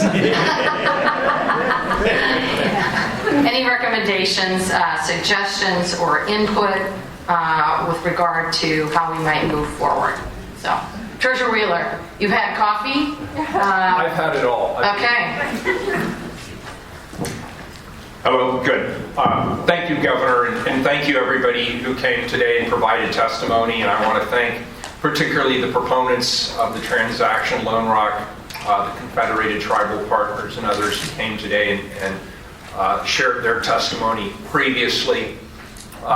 This is my last land board meeting, and while on one hand I'm thrilled about what lies ahead, I'm also going to miss a lot of this. I think this is a really extraordinary opportunity in a state where people can come forward and actually have a direct conversation with the constitutional office holders, and I think it's something really special about the state of Oregon. So to the point, Governor, we have heard a lot of testimony over the last several years related to the Elliott State Forest. This board has listened intently to all the testimony we've received, and I want to just give a brief summary of what I've heard and what I have learned. Number one, we have heard very clear testimony from virtually across the spectrum of stakeholders that the Elliott State Forest represents a very unique asset for the state of Oregon. And I appreciate the testimony we heard about the history and traditions related to public lands in the Elliott State Forest in particular. How generations of Oregonians have benefited from the environmental and the economic and the recreational attributes of this forest. I believe, Governor, with vision and leadership, future generations of Oregonians can continue to benefit from those same attributes. That being said, I think about what my young daughter asks me almost on a perpetual basis as we're going anywhere in the state of Oregon. As recently as last weekend when we were driving to the coast, she would say over and over, "Are we there yet? Are we there yet? Are we there yet?" And this process to me feels like an adult version of "Are we there yet?" And Governor, I would answer that question, no. We're not there yet. We're on the right road. We're on the right road, but we're not there yet. A couple of things I want to state. Number one, Jim, I want to thank you and your agency, Mary. I want to thank you also for your prior leadership. I want to thank the staff. You put a tremendous amount of time and energy and talent into this process, but we're not there yet. We started sometime actually prior to my coming on this land board over 6 years ago with the Habitat Conservation Plan. You mentioned that earlier.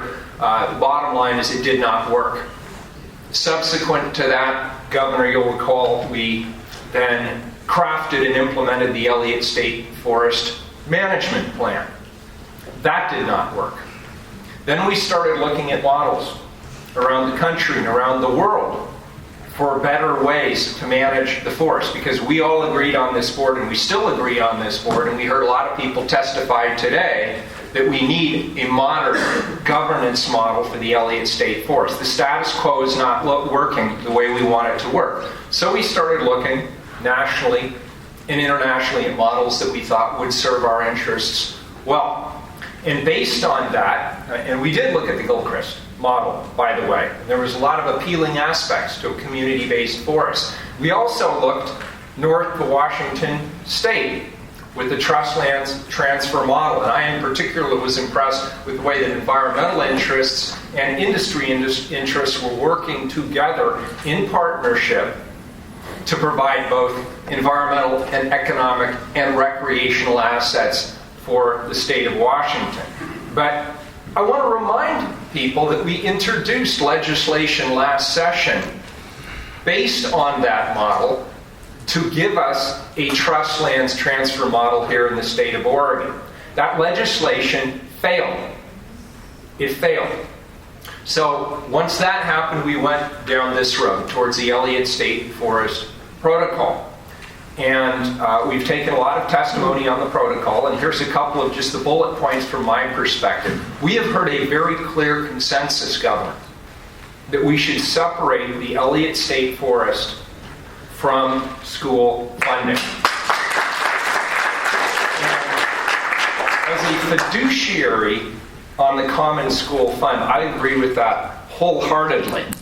I used to joke, and now I'm only sort of half joking, that any asset you have in a risk-managed, diversified portfolio that requires you to have an entire legal team on retainer just to manage that's not an asset you necessarily want to be in. So we heard that.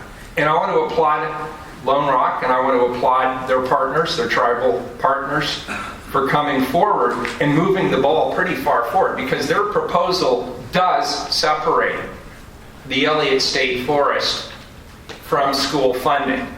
And that's one of the things I really like about their proposal.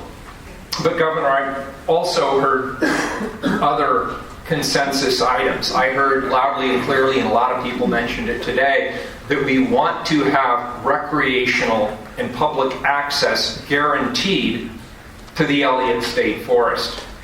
We also heard loudly and clearly that we want to retain public control over the Elliott State Forest. My well-known view on this is that those two items are not only critical to a modern governance model for the Elliott State Forest, I think they're actually critical to this particular protocol. And so I guess my sense here today, and you've already said we're not taking a vote, I think that's appropriate because, as I said up front, we're not there yet. But we could get there. We could get there. The Lone Rock proposal and the tribal partners who stepped forward, they've gotten us a good chunk of the way there. Now, if we're serious about public access and we're serious about public control, then there is now an obligation for the rest of us to step forward with the resources to make that happen. A couple of people mentioned it. I agree with them. As a fiduciary on this fund, we need to step forward with public funds in order to ensure that those values are true. The governor has mentioned one important potential source, the state's general obligation bonding capacity. I agree with the governor. There have been other proposals that were mentioned. There were other proposals and still ongoing new proposals that are being offered up here that could also be investigated as part of that strategy. Governor Brown, you are the right person to lead this effort. I want you to know I support the governor in this effort. But I also want to say this. I want to turn the attention back to everybody else here. The governor's committed to this, but she cannot do it alone. She cannot do it alone. It's going to require the public going to the legislature and saying, listen, if bonding capacity is the right strategy, we do have the bonding capacity available in this biennium, then it's up to us to support the governor.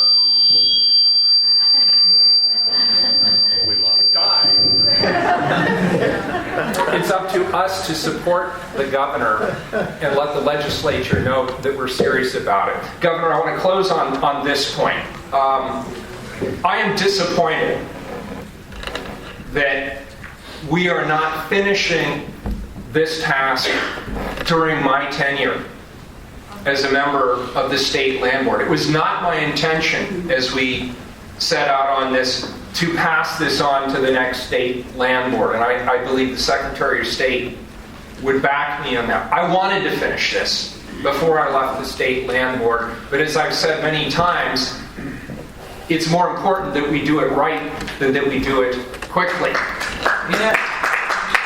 And in final conclusion, and this may be the last thing I ever say as a member of the Oregon State Land Board, we have a once in a multi-generational opportunity to bring Oregonians together in support of a grand vision, a vision that's befitting of the work and the years of effort that have already been put into this, that will protect the environmental and the economic and the recreational benefits of the Elliott State Forest for generations to come. And personally, I believe that we will not have lived up to our obligations and the responsibility of leadership that we've been entrusted with until we do just that. So I will continue to support you, Governor. I will continue to support the next Land Board in any way I can in your efforts to see this process through to fruition. And thank you for all of your years of support and working with me on this. It's been a real pleasure, and I look forward to working with you again in my new capacity.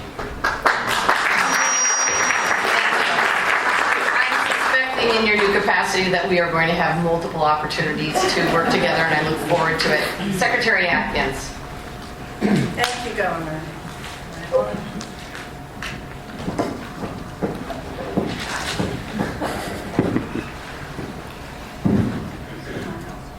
Sounds like you're on. You're on. Thank you. There she is. Thank you. In August of 2015, when we passed the resolution that created the protocol and brought this, started this particular part of the process, I had just recently read the 1949 PhD dissertation out of the University of Oregon about the Irreducible Common School Fund and its history. And I feel and have felt all the way along a particular responsibility around the fact that the school fund now probably is about 27% of what it would have been had not other priorities, some of them bad, some of them good, always taken precedence over it. And so I had started this whole adventure of being a member of the Land Board with that in mind. I encouraged folks because my first thought was the legislature needs to buy this from the Common School Fund. But that's not a decision for the Land Board to make. That's a decision that legislative leadership has to make. And I said at that time, encouraged the advocates to focus their attention on getting legislative leadership and the members of the legislature to understand that they couldn't leave the decision with the Land Board, where it was a little bit off to the side for them, and that we would be in an endless battle if we did not do that. It's taken a little longer than I had hoped for there to be sort of the impulse to work directly with the legislature around this and see whether we can add to our protocol, add to the proposal that has come forward with some additional public investment and additional pieces to the puzzle and get to the kind of goal that the treasurer is talking about. I encourage that to happen. I appreciate the governor's looking at all of the budget issues that she needed to and seeing a space where perhaps this is something that could happen. I would say to you, having been involved in the budget process in previous positions that I held, there's a lot of great stuff to be bonded for, and you're in competition in a great deal for things you care about as well as this. I'm obviously aware that my time in the land board at the end, my concluding statement for the record is really to encourage the governor and the incoming members of the board not to allow the protocol process to die of discussion and debate. There is no perfect, that there is better but maybe not perfect for everybody here. I really admire the Cow Creek and seeking out partners to do this. I think that the leadership of the tribe needs to be respected, and the decision that they've made as a board responsible to their people to bring that forward, and I want to see that be the first basis under which we move forward. We haven't talked much in terms of giving the department direction, which is, I think, one of the things that Jim asked for at the beginning in terms of the things that need to be clarified and gaps filled, as well as before we ever get to a real negotiation of sale that might happen, and looking forward to the possibility of other partners. I do think that many of the issues that have been brought up here are good ones, and you already have listed several of them as being of concern to the department. The one specific I'd like to identify is there is a jobs commitment, as with any kind of government involvement with creating jobs or even measuring the creation of jobs. That's a very difficult thing to maintain. I hope some clarity as to how that will be enforced and measured in a way that improves upon some of what we see in our other economic development interests. Will be part of the clarification and filling gaps that you go through in the discussion. I know there's a commitment to that. We've heard today, and in all of the mail and all of the letters and all of the calls, which I promise you read, that we are both, on the one hand, we're hearing that we're not taking our fiduciary responsibilities seriously enough because we're not trying to make the most money that we can make off of this, and we put all these sideboards on that make it impossible for us to get that. And then we hear, on the other hand, we have not done anything at all to protect the natural resource that's involved here. And neither of those things are true. We have come to try to figure out what the balance of that is. And I really appreciate and honor the dedication of the staff has had to actually make that come true. Because it's so easy to find out how it's not happening. It's just a lot harder to actually come to that agreement, that collaboration that everybody's looking for. So I take my leave of the board as well, and I thank everybody for the opportunity to be part of this process.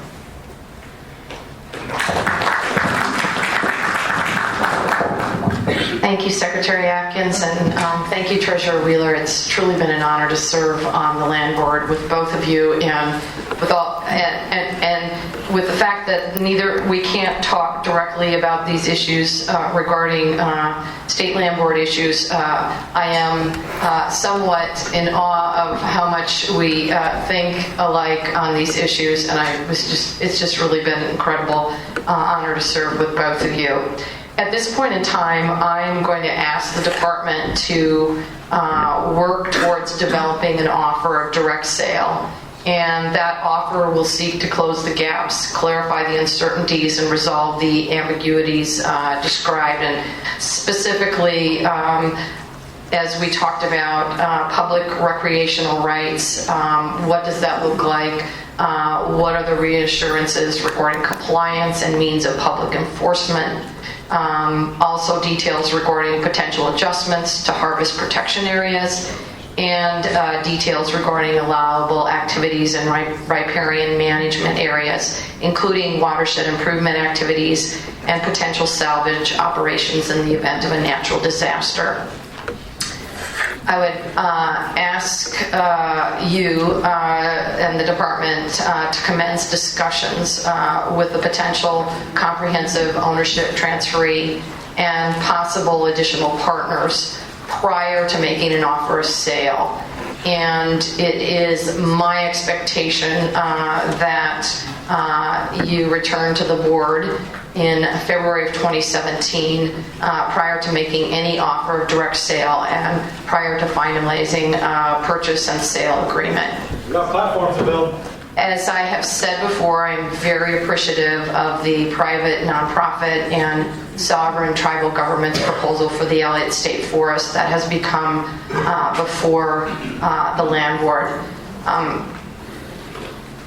I think from what we have heard over these last couple of years, we are very clear that in Oregon, our public lands are irreplaceable assets, our beaches, our forests, and our open spaces. And in the face of very challenging public policy issues, I am absolutely believe that we must protect the values that Oregonians that we hold so dear.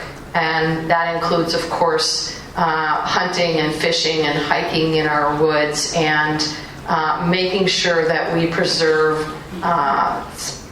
very special habitats that preserve endangered species, but very special spaces that in and of themselves are very important. I also believe it requires us to ensure that we protect natural resources jobs that are very, very critical to our rural economies.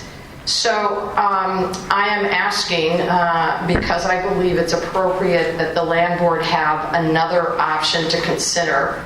I am proposing that the state use up to $100 million in bonding authority to pay into the Common School Fund and relieve a portion of the Elliott from its fiduciary responsibility to the Common School Fund.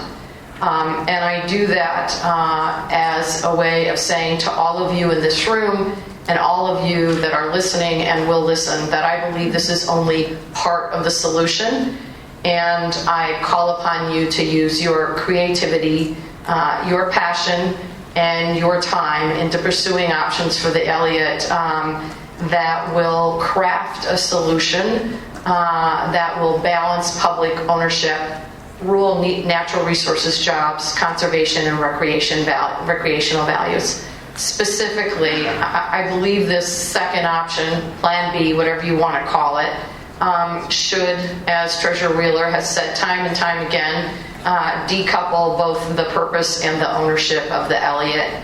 I believe that this option should keep in public ownership the Elliott Forest, and by public I mean state or tribal ownership. I think, as I said earlier, that could include aspects of the Proposal A, including both tribal forest management as well as private forest management. I am absolutely adamant that we need to continue to create jobs, particularly in Coos and Douglas counties. I am adamant that we need to continue to maintain public access. And I think for many of us that looks very different depending upon what types of shoes that we walk in, and that we preserve our endangered species and our very unique habitats. So I ask you to come to the table. Those of you who have said, we need another option, this is your opportunity. And I expect that you work quickly and collaboratively and thoughtfully and hope that we can come up with another proposal that would maintain the Elliott in public ownership.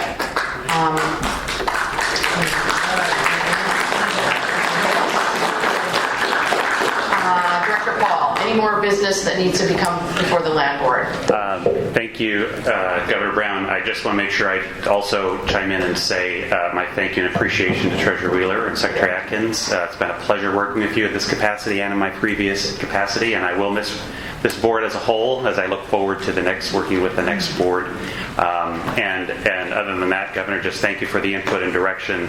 We will continue to move the ball forward, and we'll plan to update the board in February per the direction provided today. Thank you. Thank you.